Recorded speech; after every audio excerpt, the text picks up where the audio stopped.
ਆਮ ਲੋਕਾਂ ਨੂੰ ਜੇ ਸਮਝਾਈਏ ਤਾਂ ਸਾਡੇ ਸਿਰੇ ਸੰਕਟ ਹੈ ਕੀ ਜੀ? ਕੀ ਇਕੱਲੀ ਭਾਰਤ ਸਰਕਾਰ ਨਹੀਂ ਚਾਹੁੰਦੀ ਸੀ ਕਿ ਪੰਜਾਬ 'ਚ ਹਰੀ ਕ੍ਰਾਂਤੀ ਆਵੇ? ਗਲੋਬਲ ਸਟਰਕਚਰ ਉਦੋਂ ਚਾਹੁੰਦਾ ਸੀ ਪੂਰਾ। ਤੇ ਹਰੀ ਕ੍ਰਾਂਤੀ ਪੰਜਾਬ 'ਚ 1965-66 'ਚ ਸ਼ੁਰੂ ਹੁੰਦੀ ਹੈ ਤੇ ਦੇਸ਼ ਨੇ ਪੰਜਾਬ ਨੂੰ ਇੱਕ ਪ੍ਰਯੋਗਸ਼ਾਲਾ ਦੇ ਤੌਰ ਤੇ ਹਰੀ ਕ੍ਰਾਂਤੀ ਇੱਥੇ ਸ਼ੁਰੂ ਕੀਤੀ। ਗਲੋਬਲ ਐਗਰੀ ਬਿਜ਼ਨਸ ਨੇ ਰਲ ਕੇ ਇਹ ਪੰਜਾਬ 'ਚ ਹਰੀ ਕ੍ਰਾਂਤੀ ਲਿਆਂਦੀ ਤੇ ਦੇਸ਼ ਦੀ ਉਸ ਵੇਲੇ ਲੋੜ ਸੀ ਕਿਉਂਕਿ ਦੇਸ਼ ਭੁੱਖਮਰੀ ਦਾ ਸ਼ਿਕਾਰ ਸੀਗਾ। ਕਹਿੰਦੇ ਮੈਂ ਯੰਗ IAS ਅਫੀਸਰ ਸੀ, DC ਲੱਗਿਆ ਸੀਗਾ ਤੇ ਸਾਨੂੰ ਸਪੈਸ਼ਲ ਇੰਸਟਰਕਸ਼ਨ ਸੀ ਕਿ ਤੁਸੀਂ ਇਕੱਲੇ ਫਾਰਮਰ ਕੋਲ ਜਾ ਕੇ ਉਹਨਾਂ ਨੂੰ ਹਰੀ ਕ੍ਰਾਂਤੀ ਦੇ ਬਾਰੇ ਦੱਸਣਾ ਤੇ ਪ੍ਰਮੋਟ ਕਰਨਾ ਤੇ ਨਾਲ ਉਹਨਾਂ ਨੂੰ ਬੈਂਕਾਂ ਤੋਂ ਲੋਨ ਸੈਂਕਸ਼ਨ ਕਰਵਾਉਣੇ ਨੇ, ਕੋਈ ਟਰੈਕਟਰ ਵੀ ਲੈਣ ਤੇ ਟਿਊਬਵੈਲ ਵੀ ਲੈਣ।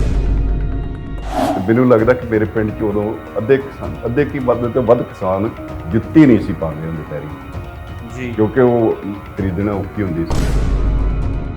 ਤਾਂ ਹਰੀ ਕ੍ਰਾਂਤੀ ਤੋਂ ਪਹਿਲਾਂ ਵੀ ਅਸੀਂ ਕਰਜ਼ਾਈ ਸੀਗੇ, ਪੰਜਾਬ ਦੀ ਕਿਸਾਨੀ ਕਰਜ਼ਾਈ ਸੀ। ਬਿਲਕੁਲ ਕਰਜ਼ਾਈ।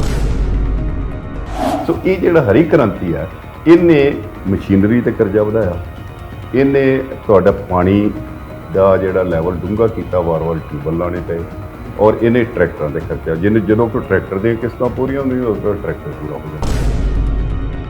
ਤੁਹਾਡੇ ਪੰਜਾਬ 'ਚ 2-2.5 ਲੱਖ ਜਿਹੜੇ ਫਾਰਮਰ ਨੇ ਉਹ ਖੇਤੀ ਚੋਂ ਬਾਹਰ ਹੋ ਗਏ। ਤੁਹਾਡੇ PAU ਸੁਖਪਾਲ ਸਿੰਘ ਦੀ ਸਟੱਡੀ ਹੈ ਜੀ, ਉਹਨਾਂ ਨੇ ਉਹ ਮਜ਼ਦੂਰ ਬਣ ਗਏ। ਹਾਂ, ਉਹ ਮਜ਼ਦੂਰ ਬਣ ਗਏ। ਕਿਸਾਨ ਅੱਜ ਦਿੱਲੀ ਦੀਆਂ ਬਰੂਹਾਂ ਤੇ ਆਪਣੀਆਂ 3 ਬਿੱਲਾਂ ਦੀਆਂ ਮੰਗਾਂ ਕਰਕੇ ਬੈਠਾ ਹੈ, ਰੱਦ ਕਰਾਉਣ ਨੂੰ ਬੈਠਾ ਹੈ। MSP ਦੀ ਕਾਨੂੰਨ ਬਣਾਉਣ ਦੀ ਮੰਗ ਜਿਹੜੀ ਹੈ ਉਸ ਨੂੰ ਲੈ ਕੇ ਬੈਠਾ ਹੈ। ਵੱਡਾ ਸਵਾਲ ਹੈ ਕਿ ਕੀ ਇਹ ਸਾਰੀਆਂ ਮੰਗਾਂ ਪੂਰੀਆਂ ਹੋਣ ਤੋਂ ਬਾਅਦ ਕਿਸਾਨੀ ਕ੍ਰਾਈਸਿਸ ਜਿਹੜਾ ਹੈ, ਖੇਤੀ ਸੰਕਟ ਜਿਹੜਾ ਹੈ ਉਹ ਖਤਮ ਹੋ ਜਾਊਗਾ? ਕੀ ਪੰਜਾਬ ਦਾ ਕਿਸਾਨ ਖੁਸ਼ਹਾਲ ਹੋ ਜਾਊਗਾ?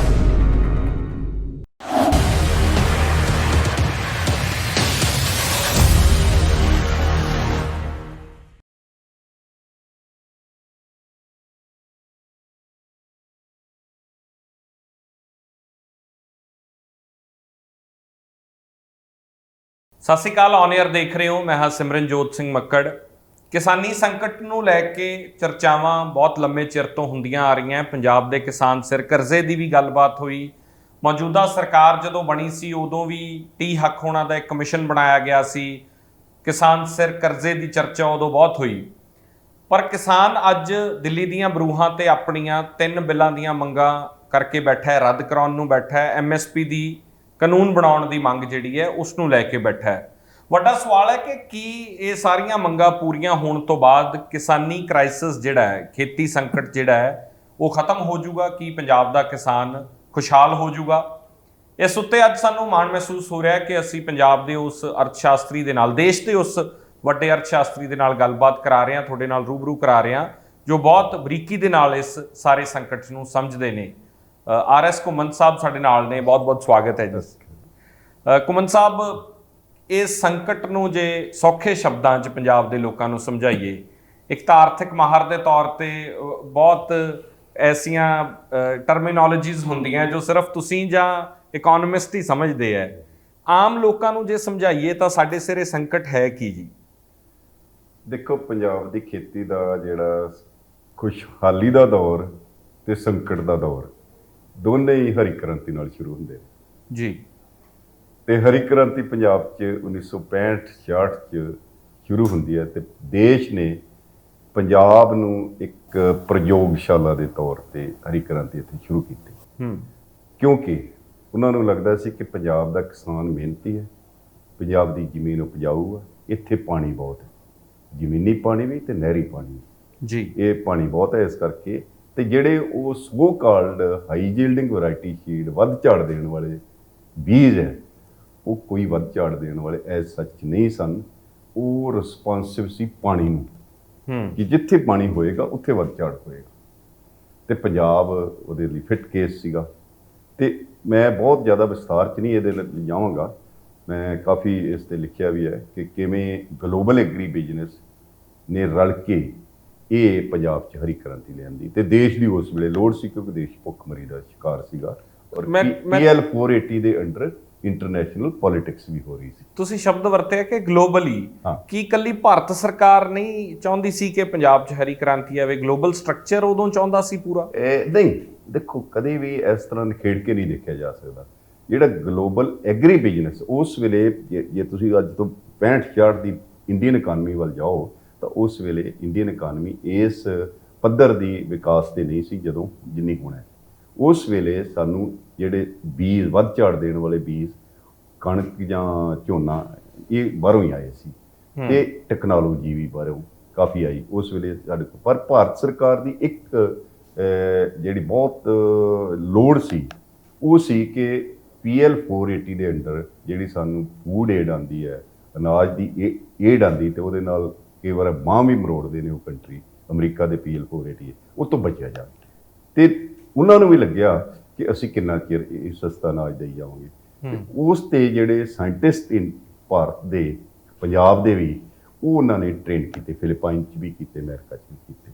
ਉਹ ਐਗਰੀਕਲਚਰਲ ਸਾਇੰਟਿਸਟ ਨੇ ਆ ਕੇ ਇੱਥੇ ਗ੍ਰੀਨ ਰੈਵੋਲੂਸ਼ਨ ਸ਼ੁਰੂ ਕੀਤਾ।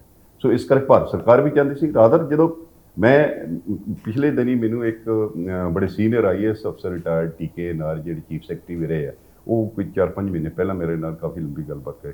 ਕਹਿੰਦੇ ਮੈਂ ਯੰਗ IAS ਅਫੀਸਰ ਸੀ, DC ਲੱਗਿਆ ਸੀਗਾ, ਤੇ ਸਾਨੂੰ ਸਪੈਸ਼ਲ ਇੰਸਟਰਕਸ਼ਨ ਸੀ ਕਿ ਤੁਸੀਂ ਇਕੱਲੇ ਫਾਰਮਰ ਕੋਲ ਜਾ ਕੇ ਉਹਨਾਂ ਨੂੰ ਹਰੀ ਕ੍ਰਾਂਤੀ ਦੇ ਬਾਰੇ ਦੱਸਣਾ ਤੇ ਪ੍ਰਮੋਟ ਕਰਨਾ, ਤੇ ਨਾਲ ਉਹਨਾਂ ਨੂੰ ਬੈਂਕਾਂ ਤੋਂ ਲੋਨ ਸੈਂਕਸ਼ਨ ਕਰਵਾਉਣੇ ਨੇ ਕਿ ਉਹ ਟਰੈਕਟਰ ਵੀ ਲੈਣ ਤੇ ਟਿਊਬਵੈਲ ਵੀ ਲਾਉਣ। ਸੋ ਜਦੋਂ ਮੈਂ ਗਲੋਬਲ ਬਿਜ਼ਨਸ ਦੀ ਗੱਲ ਕਰਨਾ ਤੇ ਉਹ ਟਰੈਕਟਰ ਸਾਰਾ ਕੁਝ ਉਹਦੇ ਨਾਲ ਜੁੜਿਆ, ਫਰਟੀਲਾਈਜ਼ਰ, ਬੈਂਕਿੰਗ ਸੈਕਟਰ ਉਹਦੇ ਵਿੱਚ ਆ ਗਈ। ਹਾਂ, ਬੈਂਕਿੰਗ ਉਹਦੇ ਨਾਲ, ਫਰਟੀਲਾਈਜ਼ਰ ਉਹਦੇ ਨਾਲ ਜੁੜਿਆ।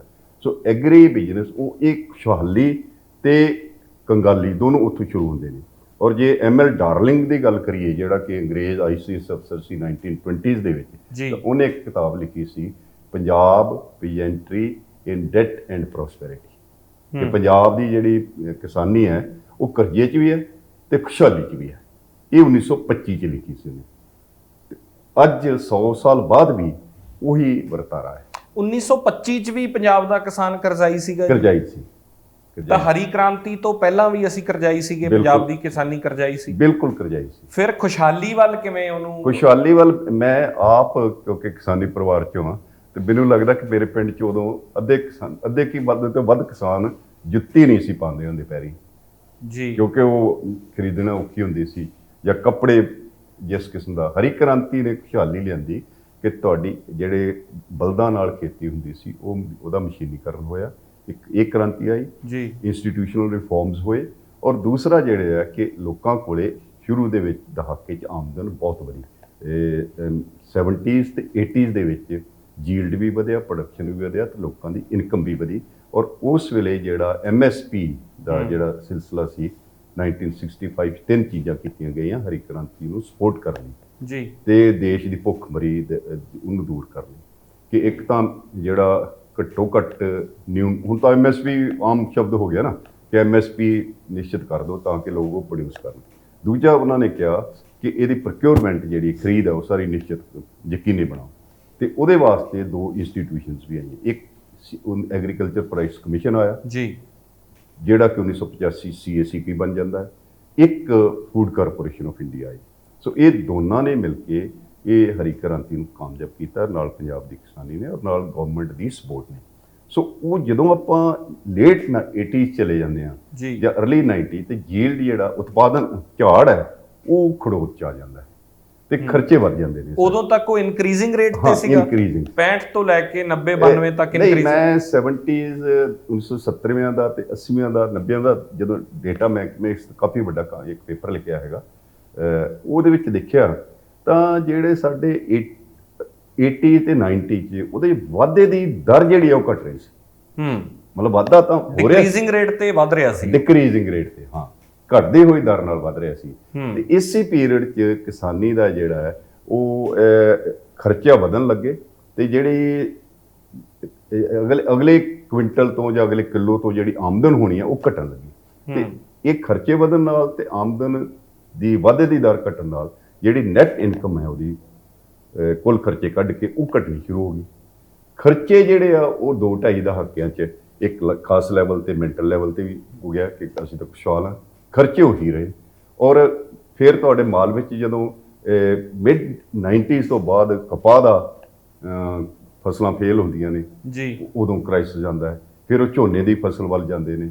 ਸੋ ਇਹ ਸਾਰਾ ਸਿਲਸਿਲਾ ਮਿਲ ਕੇ ਫਿਰ ਤੁਹਾਡੇ 2000 ਤੋਂ ਔਨਵਰਡ ਫਿਰ ਕਿਸਾਨੀ ਹੱਤਿਆਵਾਂ ਸ਼ੁਰੂ ਹੁੰਦੀਆਂ ਨੇ ਤੇ ਈਵਨ ਖੇਤ ਮਜ਼ਦੂਰ ਉਸ ਤੋਂ ਪਹਿਲਾਂ ਕਦੇ ਰਿਕਾਰਡ ਕੀਤੀਆਂ ਗਈਆਂ ਸੀ? ਨਹੀਂ, ਉਸ ਤੁਸੀਂ 1925 ਤੋਂ ਵੀ ਕਿਹਾ ਕਿ ਕਰਜ਼ਾਈ ਸੀ ਕਿਸਾਨ ਜਾਂ ਖੇਤੀ ਸੰਕਟ ਰਿਹਾ। ਸਾਹਿਬ ਤੁਸੀਂ ਕਮਾਲ ਹੈਰਾਨ ਹੋਵੋਗੇ, ਇਹ ਤਾਂ ਮੇਰੇ ਜਨਮ ਤੋਂ ਵੀ ਬਹੁਤ ਪਹਿਲਾਂ ਦੀ ਗੱਲ ਹੈ, ਤੁਸੀਂ ਤਾਂ ਜੇ ਜਵਾਨ ਹੋ, ਤੁਸੀਂ ਹੈਰਾਨ ਹੋਵੋਗੇ ਕਿ ਉਦੋਂ ਕੋਈ ਕਿਸਾਨ ਸੁਸਾਈਡ ਨਹੀਂ ਸੀ ਕਰਦਾ। ਉਦੋਂ ਭਾਈਚਾਰਾ ਬਹੁਤ ਸਟਰੋਂਗ ਸੀ ਔਰ ਲੋਕਾਂ ਦੀਆਂ ਜਿਹੜੇ ਲੋੜਾਂ ਨਾ ਉਸ ਹਿਸਾਬ ਨਾਲ ਸੀਮਤ ਹੋ ਜਾਂਦੀਆਂ ਸੀ ਜੀ। ਹੁਣ ਇਕਨੋਮਿਕਸ ਇੱਕ ਹੈ ਕਿ ਡੈਮੋਨਸਟ੍ਰੇਸ਼ਨ ਇਫੈਕਟ ਉਹਨੂੰ ਕਹਿੰਦੇ ਆ ਜੀ, ਕਿ ਤੁਸੀਂ ਪੜ੍ਹੀ ਹੋਏਗੀ ਸ਼ਾਇਦ, ਕਿ ਉਹ ਜਦੋਂ ਤੁਸੀਂ ਇੱਕ ਵਾਰੀ ਖਾਸ ਲੈਵਲ ਤੇ ਪਹੁੰਚ ਜਾਂਦੇ ਹੋ ਨਾ, ਉਪਭੋਗ ਦੇ ਇੱਕ ਵਾਰੀ ਖਾਸ ਕਿਸਮ ਦੀ ਚੀਜ਼ਾਂ ਦਾ ਉਪਭੋਗ ਕਰਨ ਲੱਗ ਜਾਂਦੇ ਹੋ, ਵਰਤਣ ਲੱਗ ਜਾਂਦੇ, ਤੇ ਤੁਸੀਂ ਉਹ ਤੋਂ ਥੱਲੇ ਸਲਾਈਡ ਡਾਊਨ ਆਉਣਾ ਮੁਸ਼ਕਲ ਹੋ ਜਾਂਦਾ ਹੈ ਨਾ। ਸੋ ਇਹ ਜਿਹੜਾ ਹਰੀ ਕ੍ਰਾਂਤੀ ਹੈ, ਇਹਨੇ ਮਸ਼ੀਨਰੀ ਤੇ ਕਰਜ਼ਾ ਵਧਾਇਆ, ਇਹਨੇ ਤੁਹਾਡਾ ਪਾਣੀ ਦਾ ਜਿਹੜਾ ਲੈਵਲ ਡੂੰਘਾ ਕੀਤਾ, ਵਾਰ-ਵਾਰ ਟਿਊਬਵੈੱਲ ਲਾਉਣੇ ਪਏ, ਔਰ ਇਹਨੇ ਟਰੈਕਟਰਾਂ ਦੇ ਖਰਚਾ, ਜਦੋਂ ਕੋਈ ਟਰੈਕਟਰ ਦੀਆਂ ਕਿਸ਼ਤਾਂ ਪੂਰੀਆਂ ਹੁੰਦੀਆਂ ਉਦੋਂ ਟਰੈਕਟਰ ਪੂਰਾ ਹੋ ਜਾਂਦਾ, ਤੇ ਉਹ ਵਾਰ-ਵਾਰ ਖਰਚੇ ਵੱਧ ਗਏ ਜੀ, ਤੇ ਲੋੜਾਂ ਵੀ ਲੋਕਾਂ ਦੀਆਂ ਉਸ ਤਰ੍ਹਾਂ ਵੱਧ ਗਈਆਂ। ਪਰ ਕੀ ਉਦੋਂ ਕੁਮਨ ਸਾਹਿਬ ਐਂਟੀਸਪੇਟ ਨਹੀਂ ਕਰ ਪਾਏ? ਤੁਸੀਂ ਕਹਿ ਰਹੇ ਹੋ ਕਿ 90 ਦੇ ਦੌਰ ਤੋਂ ਬਾਅਦ, 92-93 ਤੋਂ ਬਾਅਦ ਹਾਲਾਤ ਵਿਗੜਨੇ ਜ਼ਿਆਦਾ ਸ਼ੁਰੂ ਹੋਏ, 2000 ਦੇ ਨੇੜੇ ਖੁਦਕੁਸ਼ੀਆਂ ਸ਼ੁਰੂ ਹੋ ਜਾਂਦੀਆਂ। ਤੁਸੀਂ ਵੀ ਉਦੋਂ ਬਹੁਤ ਸਮਾਂ ਤੁਹਾਨੂੰ ਵੀ ਹੋ ਗਿਆ ਸੀ, ਹੋਰ ਅਰਥ ਸ਼ਾਸਤਰੀ ਸੀ, ਕੀ ਤੁਸੀਂ ਐਂਟੀਸਪੇਟ ਨਹੀਂ ਕਰ ਪਾਏ ਕਿ ਹਾਲਾਤ ਕਿੱਧਰ ਨੂੰ ਜਾ ਰਹੇ? ਦੇਖੋ, ਅਸੀਂ ਤਾਂ ਮੈਂ ਇਹ ਕਹਾਂਗਾ ਕਿ 2000 ਦੇ ਅਰਾਊਂਡ ਅਸੀਂ ਕੰਮ ਵੀ ਕੀਤਾ। ਇੱਕ ਪਹਿਲੇ ਸੁਸਾਈਡ ਰਿਪੋਰਟ ਜਿਹੜੀ ਆ ਉਹ ਸਾਡੀ ਆਈ ਸੀ ਪੰਜਾਬ ਦੀ ਫਾਰਮਰ ਦੀ ਅਕਤੂਬਰ 2002 ਦੇ ਵਿੱਚ। ਅਸੀਂ ਸ਼ਾਇਦ 2000 'ਚ ਰਿਲੀਜ਼ ਵੀ ਕੀਤੀ ਸੀਗੀ, association for democratic rights Punjab ਵੱਲੋਂ ਅਸੀਂ ਫੀਲਡ ਵਰਕ ਕੀਤਾ। ਉਹ ਇੱਕ ਵੱਖਰਾ ਇਸ਼ੂ, ਇਹ ਐਂਟੀਸਪੇਟ ਕੀਤਾ ਹੈ, ਪਰ ਇਹ ਜਿਹੜਾ ਪੋਲੀਟੀਕਲ ਕਲਾਸ ਹੈ ਔਰ ਬਿਊਰੋਕ੍ਰੇਸੀ ਹੈ, ਤੇ ਸੋ ਕਾਲ ਕਈ ਵਾਰੀ ਐਗਰੀਕਲਚਰ ਇਕੋਨੋਮਿਸਟ ਜਾਂ ਐਗਰੀਕਲਚਰ ਸਾਇੰਟਿਸਟ ਅੱਜ ਵੀ ਉਹ ਇਹੀ ਕਹਿ ਰਹੇ ਨੇ ਕਿ ਦੇਖੋ ਪੰਜਾਬ ਦਾ ਝਾੜ ਜਿਹੜਾ ਸਾਰੀ ਦੁਨੀਆ ਨਾਲੋਂ ਵੱਖਰਾ ਜ਼ਿਆਦਾ ਹੈ। ਭਾਈ ਇਹ ਤਾਂ ਪੁੱਛਦੇ ਨਹੀਂ ਕਿ ਪੰਜਾਬ ਦਾ ਜਿਹੜਾ ਇਨਕਰੀਮੈਂਟਲ ਝਾੜ ਆ, ਵਾਧੂ ਝਾੜ, ਉਹ ਕਿਸ ਲਾਗਤ ਤੇ ਆ ਰਿਹਾ, ਤੇ ਪੰਜਾਬ ਨੂੰ ਨੈਟ ਇਨਕਮ ਕਿੰਨੀ ਮਿਲ ਰਹੀ ਪੰਜਾਬ ਦੀ, ਉਹ ਤਾਂ ਪੁੱਛਦੇ ਨਹੀਂ।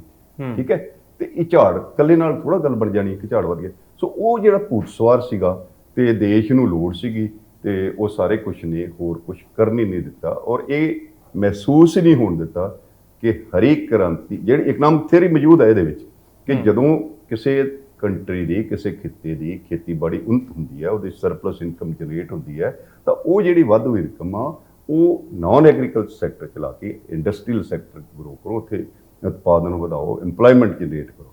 ਠੀਕ ਹੈ, ਸੋ ਉਹ ਤਾਂ ਕੰਮ ਹੋਇਆ ਨਹੀਂ। ਅਸੀਂ ਸੋਚਿਆ ਕਿ ਹਰੀ ਕ੍ਰਾਂਤੀ ਨੇ ਤਾਂ ਹਮੇਸ਼ਾ ਹੀ ਰਹਿਣਾ, ਤੇ ਮੁੜ ਕੇ ਉਹ ਹਰੀ ਕ੍ਰਾਂਤੀ ਦਾ ਰੰਗ ਜਦੋਂ ਫਿੱਕਾ ਪੈਣਾ ਸ਼ੁਰੂ ਹੋ ਗਿਆ, ਤੇ ਕਿਸਾਨੀ ਹੁਣ ਪੰਜਾਬ ਦੇ ਵਿੱਚ ਹੀ ਛੋਟੀ ਇੱਕ ਸਟੇਟ ਹੈ, 16,660 ਦੇ ਕਰੀਬ ਜਿਹੜੇ 2000 ਤੋਂ ਲੈ ਕੇ 2016 ਤੱਕ ਫਾਰਮਰ ਤੇ ਲੇਬਰ ਸੁਸਾਈਡ ਕਰ ਚੁੱਕੇ ਨੇ। ਹੁਣ 4 ਸਾਲ ਹੋਰ ਐਡ ਕਰ ਲਓ, ਇਹ 20,000 ਬਣ ਜਾਣਗੇ। It's not small number. So ਇੱਕ ਤਾਂ ਉਹ ਹੈ। ਦੂਜਾ ਜਿਹੜਾ ਹੈ ਕਿ ਖੇਤੀ ਦੇ ਵਿੱਚ ਰੁਜ਼ਗਾਰ ਘਟਣਾ ਸ਼ੁਰੂ ਹੋ ਗਿਆ ਮੈਕਨਾਈਜੇਸ਼ਨ ਨਾਲ, ਹੈ ਨਾ, ਤੇ ਰੁਜ਼ਗਾਰ ਘਟਣ ਨਾਲ ਜਿਹੜਾ ਬੰਦਾ ਉਹ ਵਿਹਲਾ ਹੋ ਗਿਆ।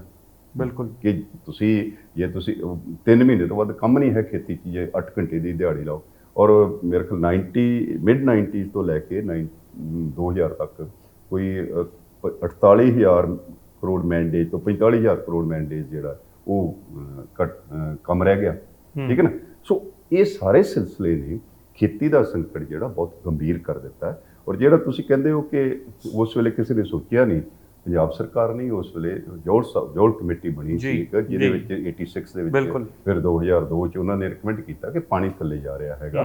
ਮੇਰਾ ਆਪਣਾ ਕੰਮ ਪਾਣੀ ਤੇ ਹੁਣ ਕਾਫੀ, ਮੈਂ 2013 ਤੋਂ ਬਾਅਦ ਕਾਫੀ ਕੀਤਾ, ਮੇਰੀ ਬੁੱਕ ਵੀ ਆਈ ਹੈ ਕੈਂਬਰਿਜ ਤੋਂ, ਇੱਕ ਕੈਂਬਰਿਜ ਕਾਲਜ ਤੋਂ, ਕਿ ਇਹ ਜਿਹੜਾ ਅਨਸਸਟੇਨੇਬਲ ਕੰਮ ਹੋ ਰਿਹਾ ਨਾ, ਕਿ ਪਾਣੀ ਤਾਂ ਇੰਨਾ ਹੈ ਨਹੀਂ ਸਾਡੇ ਕੋਲ। ਅਸੀਂ ਹੁਣ ਜਿਵੇਂ ਤੁਹਾਡੀ ਜੋ ਕੁਛ ਅਸੀਂ ਕੇਂਦਰੀ ਭੰਡਾਰ 'ਚ ਪੈੜੀ ਦਿੰਦੇ ਹਾਂ, ਚਾਵਲ, ਉਹਦਾ 80% ਪਾਣੀ ਉਸ 'ਤੇ ਹੀ ਖਰਚ ਹੋ ਜਾਂਦਾ ਸਾਡਾ ਗਰਾਊਂਡ ਵਾਟਰ। ਇਹਦਾ ਮਤਲਬ ਅਸੀਂ ਪਾਣੀ ਬਾਹਰ ਭੇਜਦੇ, ਆਉਣ ਵਾਲੇ ਸਮੇਂ 'ਚ ਹੋਰ ਕ੍ਰਾਈਸਿਸ ਆਊਗਾ। ਸੋ ਇਹ ਕ੍ਰਾਈਸਿਸ ਜਿਹੜਾ ਉਤਪਾਦਨ ਦਾ ਘਟਣਾ, ਝਾੜ ਦਾ ਘਟਣਾ, ਇਨਕਮ ਨੈਟ ਇਨਕਮ ਘਟਣੀ ਕਿਉਂਕਿ ਖਰਚੇ ਵੱਧ ਜਾਣੇ, ਖੇਤੀ 'ਚ ਇੰਪਲੋਇਮੈਂਟ ਦਾ ਘਟਣਾ, ਇਹ ਸਾਰਾ। ਔਰ ਤੁਹਾਡੇ ਕੋਲ NSSO ਦਾ ਡੇਟਾ ਕਹਿ ਰਿਹਾ ਕਿ 40% ਫਾਰਮਰ ਤੁਹਾਡੇ ਪੰਜਾਬ ਦੇ ਖੇਤੀ ਨਹੀਂ ਕਰਨਾ ਚਾਹੁੰਦੇ, ਛੱਡਣਾ ਚਾਹੁੰਦੇ। ਮੈਂ ਜਦੋਂ 2013 ਤੋਂ 15 ਦੇ ਵਿੱਚ ਆਪਣਾ ਵਾਟਰ ਵਾਲਾ ਸਰਵੇ ਕਰ ਰਿਹਾ ਸੀ, ਤੇ 80% ਫਾਰਮਰਸ ਨੇ ਕਿਹਾ ਕਿ ਅਸੀਂ ਆਪਣੇ ਬੱਚਿਆਂ ਨੂੰ ਖੇਤੀ 'ਚ ਨਹੀਂ ਰੱਖਣਾ ਚਾਹੁੰਦੇ। ਸੋ ਖੇਤੀ ਦਾ ਜਿਹੜਾ ਸੰਕਟ ਹੈ, ਉਹਦੀਆਂ ਕੁਝ ਫਾਈਂਡਿੰਗਸ ਮੈਂ ਚਾਹਣਾ, ਜੇ ਤੁਸੀਂ ਪਾਣੀ ਅਸੀਂ ਕਿੱਥੇ ਖੜੇ ਆ, ਡਿਪਲੀਸ਼ਨ ਦੇ ਨੇੜੇ ਆ, ਉਹਦੀਆਂ ਕੁਝ ਫਾਈਂਡਿੰਗਸ ਸਾਂਝੀਆਂ ਪਾਣੀ ਇਹ ਹੈ ਕਿ ਅੱਜ ਤੁਹਾਡੇ 138 ਬਲਾਕਾਂ ਚੋਂ 110 ਬਲਾਕ ਡਾਰਕ ਹੋ ਚੁੱਕੇ ਨੇ ਪੰਜਾਬ ਦਾ। ਓਵਰ ਐਕਸਪਲੋਇਟਡ ਮੈਂ ਆਮ ਦੋਸਤਾਂ ਲਈ ਦੱਸ ਦਿਆਂ ਕਿ ਜਦੋਂ ਤੁਸੀਂ ਰੀਚਾਰਜ 100% ਉਹ ਐਕਸਟ੍ਰੈਕਸ਼ਨ ਪਾਣੀ ਦੀ ਬਾਹਰ ਕੱਢਣ ਦੀ 100% ਜ਼ਿਆਦਾ ਕਰਦੇ, ਇਹ ਉਹ ਬਲਾਕ ਨੇ। ਤੇ ਸਾਡਾ ਜਿਹੜਾ ਐਗਰੀਗੇਟ ਹੈ ਪੰਜਾਬ ਦਾ, ਉਹ 2013 ਦੇ ਵਿੱਚ 149% ਸੀ। ਹੁਣ 2017 ਦੀ ਜਿਹੜੀ ਸੈਂਟਰਲ ਗਰਾਊਂਡ ਵਾਟਰ ਬੋਰਡ ਦੀ ਰਿਪੋਰਟ ਹੈ, ਉਹਦੇ 'ਚ 163% ਹੈ। ਸੋ ਇਹ 149 ਤੋਂ 163 ਹੋ ਗਿਆ। ਫਿਰ ਜਿਹੜਾ ਮੇਰੀ ਸਟੱਡੀ ਹੈ, ਉਹਦੇ ਵਿੱਚ ਅਸੀਂ ਦੇਖਿਆ ਕਿ 1996 ਤੋਂ ਲੈ ਕੇ 2016 ਤੱਕ ਮੈਂ ਡੇਟਾ ਜਿਹੜਾ ਲਿਆ, ਉਹਦੇ ਵਿੱਚ 12 ਜ਼ਿਲ੍ਹਿਆਂ ਦੇ ਵਿੱਚ 6 ਮੀਟਰ ਤੋਂ ਲੈ ਕੇ 22 ਮੀਟਰ ਤੱਕ ਪਾਣੀ ਥੱਲੇ ਗਿਆ 20 ਸਾਲਾਂ 'ਚ। ਠੀਕ ਹੈ। ਸੋ ਇਹਦਾ ਮਤਲਬ ਸਿੱਧਾ ਸਾਦਾ ਇਹ ਹੈ ਕਿ ਤੁਹਾਡਾ ਪਾਣੀ ਤੇ ਇੱਕ ਐਕੁਇਫਰ ਖਤਮ ਹੋ ਰਿਹਾ, ਦੂਜੇ ਐਕੁਇਫਰ ਤੇ ਚਲ ਗਏ ਤੁਸੀਂ। ਝੋਨਾ ਰਿਸਪੌਂਸਿਬਲ ਹੈ ਪ੍ਰਾਇਮਰੀਲੀ ਇਹਦੇ ਲਈ? ਮੇਨਲੀ ਝੋਨਾ ਹੈਗਾ ਇਹਦੇ, ਕਿਉਂਕਿ ਸਾਡਾ ਜਿਹੜਾ ਝੋਨੇ ਦਾ ਇੱਕ ਤਾਂ ਇਹ ਵਾਟਰ ਗਜਲਿੰਗ ਕਰਾਪ ਹੈ, ਦੂਜਾ ਇਹ ਹੈ ਕਿ ਅਸੀਂ ਝੋਨੇ ਨੂੰ ਜਿਵੇਂ ਬੀਜਦੇ ਹਾਂ ਫਲੱਡਿੰਗ ਕਰਕੇ ਪਾਣੀ ਦਾ ਹੋਰ ਸਰ ਉਹ ਵੀ ਖਰਾਬ। ਔਰ ਮੈਂ ਟੋਕ ਰਿਹਾ ਤੁਹਾਨੂੰ, ਇੱਕ ਵਾਰ ਜੌਲ ਸਾਹਿਬ ਨੇ ਇੱਕ ਇੰਟਰਵਿਊ 'ਚ ਮੇਰੇ ਨਾਲ ਕਿਹਾ ਸੀਗਾ ਕਿ ਸਾਨੂੰ ਝੋਨਾ ਬੰਦ ਕਰਕੇ ਬੀਜਣਾ, ਜਿਹੜਾ ਪਾਣੀ ਹੈ ਉਹਨੂੰ ਵੇਚਣਾ ਸ਼ੁਰੂ ਕਰ ਦੇਣਾ ਚਾਹੀਦਾ, ਕਿ ਅਸੀਂ ਰਾਜਸਥਾਨ ਨੂੰ ਜਾਂ ਹੋਰ ਸੂਬਿਆਂ ਨੂੰ ਵੈਸੇ ਵੀ ਤਾਂ ਪਾਣੀ ਦੇ ਰਹੇ ਹਾਂ, ਜਾਂ ਸਾਡਾ ਨਹਿਰੀ ਪਾਣੀ ਹੈ ਜਿਹੜਾ ਉਹ ਅਸੀਂ ਵੇਚਣਾ ਸ਼ੁਰੂ ਕਰ ਦਈਏ। ਇਹ ਇੱਕ ਉਹਨਾਂ ਨੇ ਆਲਟਰਨੇਟ ਹੱਲ ਇੱਕ ਵਾਰ ਦਿੱਤਾ ਸੀਗਾ। ਹਾਲਾਂਕਿ ਇਕਨੋਮਿਸਟ ਸਹਿਮਤ ਹੋ ਸਕਦੇ ਹੈ। ਪਾਣੀ ਦੇ ਸੰਕਟ, ਉਹ ਕਹਿੰਦੇ ਕਿ ਨਾਲ ਕਮਾਈ ਵੀ ਹੋਊਗੀ, ਔਰ ਉਹ ਸਿੱਧਾ ਪਰ ਏਕੜ ਦੇ ਹਿਸਾਬ ਤੇ ਜ਼ਿਮੀਂਦਾਰ ਦੇ ਖਾਤਿਆਂ 'ਚੋਂ ਪੈਸਾ ਜਾਵੇ ਜਿੰਨਾ ਪਾਣੀ ਐਲੋਕੇਟ ਹੁੰਦਾ ਹੈ ਝੋਨੇ ਵਾਸਤੇ। ਔਰ ਇਹ ਵੀ ਇੱਕ ਹੱਲ ਹੈ ਕਿ ਇਕਨੋਮਿਕਲੀ ਵੀ ਉਹ ਬਚ ਜਾਊਗਾ ਔਰ ਡਿਵਰਸਿਫਿਕੇਸ਼ਨ ਵੀ ਹੋ ਜਾਊਗੀ। ਥੋੜਾ ਐਨਲਾਈਟ ਕਰੋ ਇਸ ਗੱਲ ਦੇ ਉੱਤੇ। ਪਹਿਲੀ ਗੱਲ ਤੇ ਮੈਂ ਜਵਲ ਸਾਹਿਬ ਦੀ ਬੜੇ ਸਤਿਕਾਰਯੋਗ ਮੇਰੇ ਸੀਨੀਅਰ ਕੁਲੀਗ ਨੇ, ਮੈਂ ਉਹਨਾਂ ਦੀ ਬੜੀ ਇੱਜ਼ਤ ਕਰਦਾ, ਮੈਨੂੰ ਬੜੇ ਪਿਆਰ ਕਰਦੇ ਨੇ ਉਹ, ਪਰ ਮੈਂ ਉਹਨਾਂ ਦੀ ਇਸ ਗੱਲ ਨਾਲ ਸਹਿਮਤ ਨਹੀਂ ਜੀ। ਕਿਉਂਕਿ ਇੱਕ ਇਕੱਲਾ ਇਹ ਨਹੀਂ ਹੁੰਦਾ ਕਿ ਤੁਸੀਂ ਪੈਸਾ, ਮੈਂ ਤਾਂ ਪਹਿਲੀ ਗੱਲ ਪੈਸੇ ਵਾਲੀ ਦਲੀਲ ਨਾਲ ਵੀ ਸਹਿਮਤ ਨਹੀਂ ਹਾਂ ਕਿ ਅਸੀਂ ਆਪਣਾ ਇੰਨਾ ਪ੍ਰੈਸ਼ੀਅਸ ਨੈਚੁਰਲ ਜਿਹੜਾ ਸੋਰਸ ਹੈ ਪਾਣੀ ਹੈ, ਜਿਹੜਾ ਕਿ ਰੀਨਿਊਏਬਲ ਨਹੀਂ ਹੈ, ਹੈ ਨਾ, ਉਹ ਅਸੀਂ ਬਾਹਰ ਭੇਜੀਏ। ਕਿਉਂ ਭੇਜੀਏ ਵੀ? ਜਿੱਥੋਂ ਤੱਕ ਤੁਹਾਡਾ ਪੰਜਾਬ ਦਾ ਪਾਣੀ ਤਾਂ ਪਹਿਲਾਂ ਹੀ SYL ਦੇ ਰੌਲਾ ਕੀ ਸੀ, ਇਹੀ ਸੀ ਨਾ ਜੀ, SYL ਦਾ ਪਾਣੀ ਅਸੀਂ ਭੇਜਣਾ ਸੀ ਤੇ ਉਹ SYL ਅਜੇ ਤੱਕ ਨਹੀਂ ਬਣੀ। ਫਿਰ ਇਸੇ ਤਰ੍ਹਾਂ ਤੁਹਾਡਾ ਪਾਣੀ ਤਾਂ ਪਹਿਲਾਂ ਵੀ ਬਾਹਰ ਜਾ ਰਿਹਾ, ਰਾਜਸਥਾਨ ਨੂੰ ਵੀ ਜਾ ਰਿਹਾ, ਔਰ 1955 ਤੱਕ ਅਸੀਂ ਉਹਨਾਂ ਤੋਂ ਲਗਾਨ ਵੀ ਲੈਂਦੇ ਸੀ, ਇਸ ਦਾ ਕਿਰਾਇਆ ਹੁਣ ਨਹੀਂ ਲੈਂਦੇ। ਸੋ ਇਹ ਆਰਗੂਮੈਂਟ ਜਿਹੜਾ ਨਾ, ਮੈਂ ਇਹਦੇ ਨਾਲ ਸਹਿਮਤ ਨਹੀਂ। ਸੈਕੰਡ ਲੈ ਕੇ ਤੁਸੀਂ ਵਿਹਲੇ ਬੈਠ ਕੇ ਪਾਣੀ ਵੇਚ ਕੇ ਤੇ ਕਿਸਾਨ ਨੇ ਕਰਨਾ ਕੀ ਹੈ?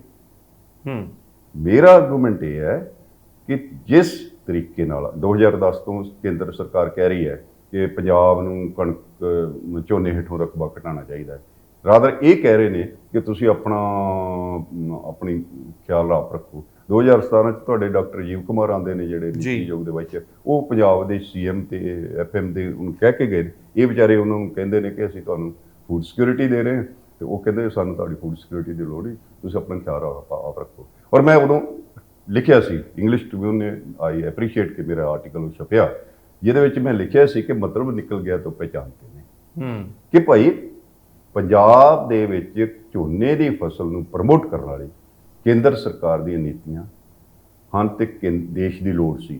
ਬਿਲਕੁਲ। ਤੇ ਅੱਜ ਤੁਸੀਂ ਪੰਜਾਬ ਸਰਕਾਰ ਨੂੰ ਔਰ ਪੰਜਾਬ ਦੇ ਕਿਸਾਨ ਨੂੰ ਕਹਿ ਰਹੇ ਹੋ ਕਿ ਤੁਸੀਂ ਖੁਦ ਆਪਣਾ ਖਿਆਲ ਰੱਖੋ, ਖੁਦ ਡਾਈਵਰਸੀਫਾਈ ਕਰ। ਕਿਉਂ ਬਈ? ਤੁਸੀਂ MSP ਲਿਆਂਦੀ, ਤੁਸੀਂ ਪਬਲਿਕ ਪ੍ਰੋਕਿਉਰਮੈਂਟ ਲਿਆਂਦੀ, ਤੁਸੀਂ ਸਾਰਾ ਕੁਝ ਕੀਤਾ, ਤੁਹਾਡੀ ਲੋੜ ਸੀ।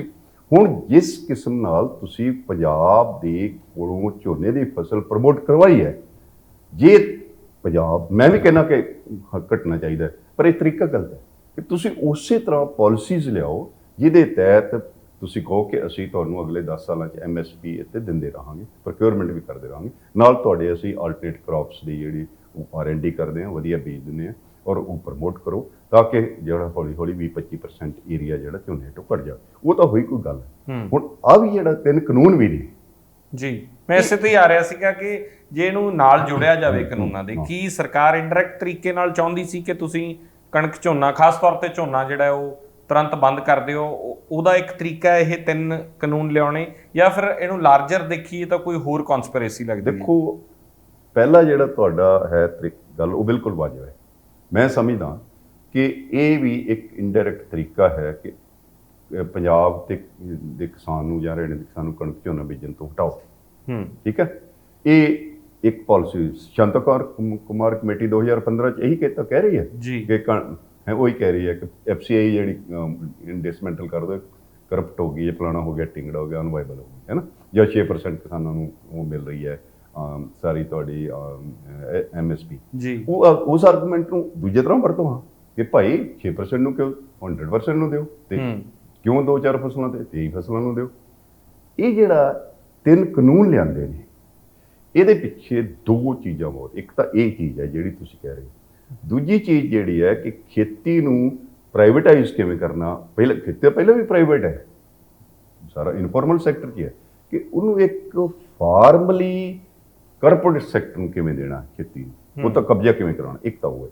ਦੂਜਾ ਜਿਹੜਾ ਹੈ ਕਿ ਜਿਹੜਾ WTO ਹੈ ਉਹਦੇ ਅੰਡਰ ਇੱਕ ਐਗਰੀਮੈਂਟ ਔਨ ਐਗਰੀਕਲਚਰ ਹੈ, ਤੇ ਉਹਦੇ ਅੰਡਰ ਇਹ ਹੈ ਕਿ 1986 ਦੇ ਬੇਸ ਬਣਾ ਕੇ 10% ਤੋਂ ਵੱਧ ਤੁਸੀਂ ਸਬਸਿਡੀ ਨਹੀਂ ਦੇ ਸਕਦੇ ਜੀ, ਐਗਰੀਗੇਟ ਮੇਜਰ ਆਫ ਸਪੋਰਟ ਕਰਕੇ।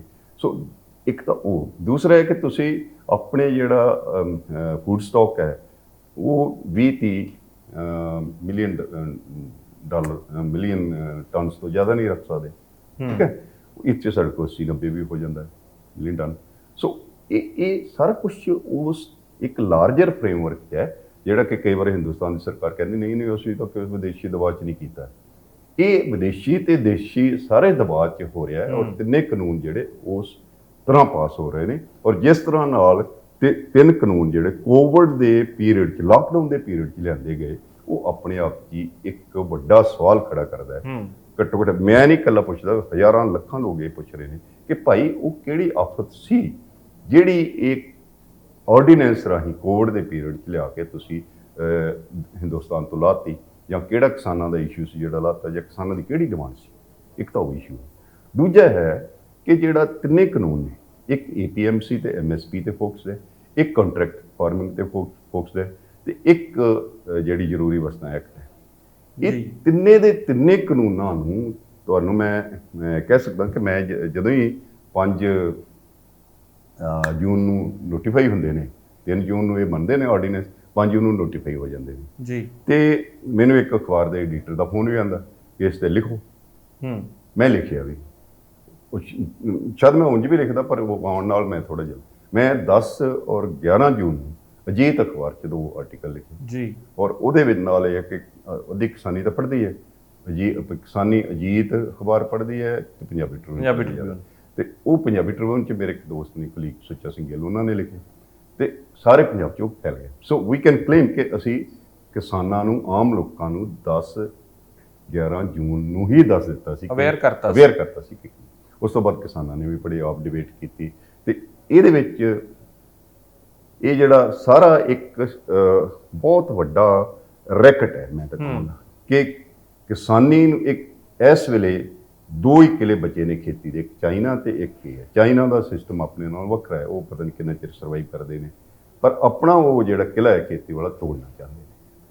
ਪਰ ਇਹਦੇ 'ਚ ਇੱਕ ਵੱਡਾ ਸਵਾਲ ਇਹ ਬਣਦਾ ਹੈ ਕਿ ਜਿਹੜੀ ਪ੍ਰਾਈਵੇਟਾਈਜੇਸ਼ਨ ਦੀ ਗੱਲ ਮੋਦੀ ਸਰਕਾਰ ਕਹਿ ਰਹੀ ਸੀ, ਪੰਜਾਬ ਸਰਕਾਰ ਨੇ ਵੀ ਜਿਹੜਾ APMC ਐਕਟ 'ਚ ਸੋਧ ਕਰਕੇ ਪ੍ਰਾਈਵੇਟਾਈਜੇਸ਼ਨ ਨੂੰ 2017-18 ਦੇ ਵਿੱਚ ਮਾਨਤਾ ਉਹ ਦਿੱਤੀ। ਇੱਕ ਵੀ ਮੰਡੀ ਪ੍ਰਾਈਵੇਟ ਪੰਜਾਬ 'ਚ ਨਹੀਂ ਆਈ। ਕੀ ਇਕਨੋਮਿਕਲ ਵਾਇਬਿਲਿਟੀ ਹੈ ਹੀ ਨਹੀਂ ਉਹਦੀ, ਜਾਂ ਇੰਨੇ ਵੱਡੇ ਘਰਾਣੇ ਨਹੀਂ ਸੀ ਜੋ ਇਹਦੇ 'ਚ ਹੱਥ ਪਾ ਸਕਦੇ ਹੁਣ ਤੱਕ? ਇਹਦੇ ਬਾਰੇ ਮੈਂ ਬਹੁਤ ਬਰੀਕੀ ਨਾਲ ਨਹੀਂ ਘੋਖਿਆ, ਪਰ ਇਹ ਗੱਲ ਠੀਕ ਹੈ ਕਿ ਕੰਟਰੈਕਟ ਫਾਰਮਿੰਗ ਪੰਜਾਬ ਦਾ ਵੀ ਐਕਟ ਹੈਗਾ ਸੀਗਾ, ਪਰ ਉਹ ਐਸ ਸੱਚ ਜਿਹੜਾ ਇਹ ਐਕਟ ਹੈ ਕਿ ਇਹਦੇ 'ਚ ਤੁਸੀਂ ਸਿਵਲ ਕੋਰਟਸ ਨੂੰ ਬਾਹਰ ਹੀ ਕਰ ਦਿਓ, ਹੈ ਨਾ, ਉਹ ਉਸ ਕਿਸਮ ਦਾ ਨਹੀਂ ਸੀਗਾ। ਫਿਰ ਤੁਸੀਂ ਜਿਹੜਾ APMC MSP ਵਾਲਾ ਕਿ ਤੁਸੀਂ ਪ੍ਰਾਈਵੇਟ ਪਲੇਅਰਸ ਨੂੰ ਅਲਾਉ ਕਰ ਦਿਓ ਖਰੀਦਣਾ, ਤੇ ਉਹ ਆਪਣਾ ਸਟੇਟ ਦੇ ਟੈਕਸਿਸ ਵੀ ਨਾ ਦੇਵੇ, ਔਰ ਉਹ ਜਿਹੜਾ ਆਪਣਾ ਆਧਾਰ ਕਾਰਡ ਉਸ ਤੇ ਆਪਣਾ ਖਰੀਦ ਲਵੇ, ਕੋਈ ਲਾਇਸੈਂਸਿੰਗ ਨਹੀਂ ਹੈ ਉਹਦੀ, ਕੋਈ ਟੈਕਸਿਸ ਨਹੀਂ ਨੇ, ਕੋਈ ਸਿਕਿਉਰਿਟੀ ਨਹੀਂ ਹੈ। ਸੋ ਇਸ ਕਰਕੇ ਇਹ ਐਕਚੁਅਲੀ ਅਸੀਂ 10 ਇਕਨੋਮਿਸਟਾਂ ਨੇ ਹਿੰਦੁਸਤਾਨ ਦੇ, ਪੰਜਾਬ ਤੋਂ ਮੈਂ ਇਕੱਲਾ ਸੀਗਾ, ਬਾਕੀ ਹਰਿਆਣੇ ਤੋਂ, ਹੈਦਰਾਬਾਦ ਤੋਂ, ਹੋਰ ਥਾਵਾਂ ਤੋਂ, ਬੰਬੇ ਵਗੈਰਾ ਤੋਂ ਸੀਗੇ। ਅਸੀਂ 17 ਦਸੰਬਰ 2018 ਨੂੰ 17 ਦਸੰਬਰ 2020 ਨੂੰ ਮਿਸਟਰ ਤੋਮਰ ਨੂੰ, ਜਿਹੜੇ ਐਗਰੀਕਲਚਰ ਮਿਨਿਸਟਰ ਨੇ ਇੰਡੀਆ, ਉਹਨਾਂ ਨੂੰ ਪੱਤਰ ਲਿਖਿਆ ਸੀ, 2.5 ਪੇਜ ਦਾ ਪੱਤਰ ਸੀਗਾ, ਤੇ ਉਹਦੇ 'ਚ ਅਸੀਂ ਬੈਕਗਰਾਉਂਡ ਦੇ ਕੇ ਫਿਰ 5 ਕਾਰਨ ਦੱਸੇ ਸੀ ਕਿ ਇਹ 5 ਕਾਰਨ ਨੇ ਜਿਸ ਕਰਕੇ ਇਹ ਖੇਤੀ ਕਾਨੂੰਨ ਰੱਦ ਹੋਣੇ ਚਾਹੀਦੇ ਹੈ। ਤੇ ਅਸੀਂ ਇਹ ਨਹੀਂ ਕਹਿੰਦੇ ਕਿ ਖੇਤੀ 'ਚ ਸੁਧਾਰ ਨਹੀਂ ਹੋਣੇ ਚਾਹੀਦੇ, ਖੇਤੀ ਸੁਧਾਰ ਹੋਣੇ ਚਾਹੀਦੇ ਹੈ, ਪਰ ਇਹ ਕਾਰਨ ਨੇ। ਉਹਦੇ ਵਿੱਚ ਇੱਕ ਕਾਰਨ ਇਹ ਸੀ ਕਿ 2 ਮੰਡੀਆਂ ਸਰਵਾਈਵ ਨਹੀਂ ਕਰ ਸਕਦੀਆਂ ਜੀ। ਜਦੋਂ ਤੁਸੀਂ ਗਵਰਨਮੈਂਟ ਵਿਡਰਾ ਕਰੇਗੀ ਜਾਂ ਆਪਣਾ ਪ੍ਰੋਕਿਉਰਮੈਂਟ ਘਟਾਏਗੀ ਤਾਂ ਪ੍ਰਾਈਵੇਟ ਸੈਕਟਰ ਆਏਗਾ ਹੀ ਆਏਗਾ, ਕਿਉਂਕਿ ਕਿਸਾਨ ਕੋਈ ਵੀ ਫਸਲ ਆਪਣੇ ਘਰ ਨਹੀਂ ਰੱਖ ਸਕਦਾ, ਨਾ ਉਹ ਰੱਖਣੀ ਵਾਜਬ ਹੈ ਇਕਨੋਮਿਕਲੀ ਵੀ ਤੇ ਅਦਰਵਾਈਜ਼ ਵੀ ਵਾਜਬ ਨਹੀਂ ਹੈ, ਉਹਦੇ ਕੋਲ ਰਿਟੇਨਿੰਗ ਪਾਵਰ ਨਹੀਂ ਹੈ। ਸੋ ਇਸ ਕਰਕੇ ਉਹ ਜਿਹੜਾ ਕਿਸਾਨ ਹੈ ਉਹਨੂੰ ਵੇਚਣੀ ਪੈਣੀ ਹੈ। ਤੇ ਜੇ ਸਰਕਾਰ ਜਿਹੜੇ ਹੁਣ ਕਹਿ ਰਹੀ ਹੈ ਕਿ 67% ਫੂਡ ਸਿਕਿਉਰਿਟੀ ਤੋਂ ਜਿਹੜੀ ਹੈ ਜਿਹੜਾ ਫੂਡ ਸਿਕਿਉਰਿਟੀ ਐਕਟ ਹੈ ਉਹ 67% ਪਾਪੂਲੇਸ਼ਨ ਨੂੰ ਫੂਡ ਸਿਕਿਉਰਿਟੀ ਦਿੰਦਾ ਹੈ, ਤੇ ਇਹ ਹੁਣ ਨੀਤੀ ਆਯੋਗ ਦੀ ਇੱਕ ਰਿਪੋਰਟ ਹੈ ਕਿ 40% ਤੇ ਲਿਆਓ। ਤਾਂ ਇਹਦਾ ਮਤਲਬ 27% ਫੂਡ ਸਿਕਿਉਰਿਟੀ ਦੇ ਘੇਰੇ 'ਚੋਂ ਕੱਢ ਰਹੇ ਹੋ ਤੁਸੀਂ, ਪੀਡੀਐਸ ਦੇ ਘੇਰੇ 'ਚੋਂ ਕੱਢ ਰਹੇ ਹੋ, ਤੇ ਉਨਾ ਹੀ ਅਨਾਜ ਤੁਸੀਂ ਘੱਟ ਖਰੀਦੋਗੇ। ਤੇ ਉਹ ਜਿਹੜਾ 27% ਅਨਾਜ ਜਿਹੜਾ ਹੈ ਉਹ ਫਿਰ ਪ੍ਰਾਈਵੇਟ ਪਲੇਅਰਸ ਖਰੀਦਣਗੇ। ਔਰ ਇਕਨੋਮਿਕਸ ਦੇ ਵਿੱਚ ਮੱਕੜ ਸਾਹਿਬ ਇੱਕ 2 ਟਰਮਾਂ ਬਹੁਤ ਇੰਪੋਰਟੈਂਟ ਨੇ, ਹਾਲਾਂਕਿ ਉਹ ਪ੍ਰੈਕਟੀਕਲੀ ਨਹੀਂ ਚੱਲ ਰਹੀਆਂ, ਪਰ ਇੱਕ ਮੋਨੋਪਲੀ ਹੈ ਤੇ ਇੱਕ ਮਨੋਪਸਨੀ ਹੈ।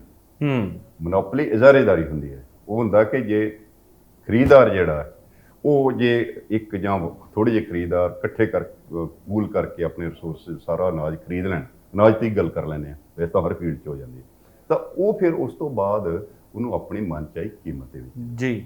ਤੇ ਇਹ ਤਿੰਨੇ ਕਾਨੂੰਨ ਜੇ ਤੁਸੀਂ ਇੱਕੋ ਸਾਹੇ ਪੜ੍ਹੋ ਤਾਂ ਤੁਹਾਨੂੰ ਬਹੁਤ ਪਿਕਚਰ ਕਲੀਅਰ ਹੋ ਜਾਂਦੀ ਹੈ ਕਿ ਕੀ ਇਹ ਕਿਸਾਨਾਂ ਦੇ ਹਿੱਤ 'ਚ ਬਣਾਏ ਨੇ ਜਾਂ ਕਿਸਾਨਾਂ ਦੇ ਉਲਟ ਬਣਾਏ ਨੇ ਜਾਂ ਕਾਰਪੋਰੇਟ ਦੇ।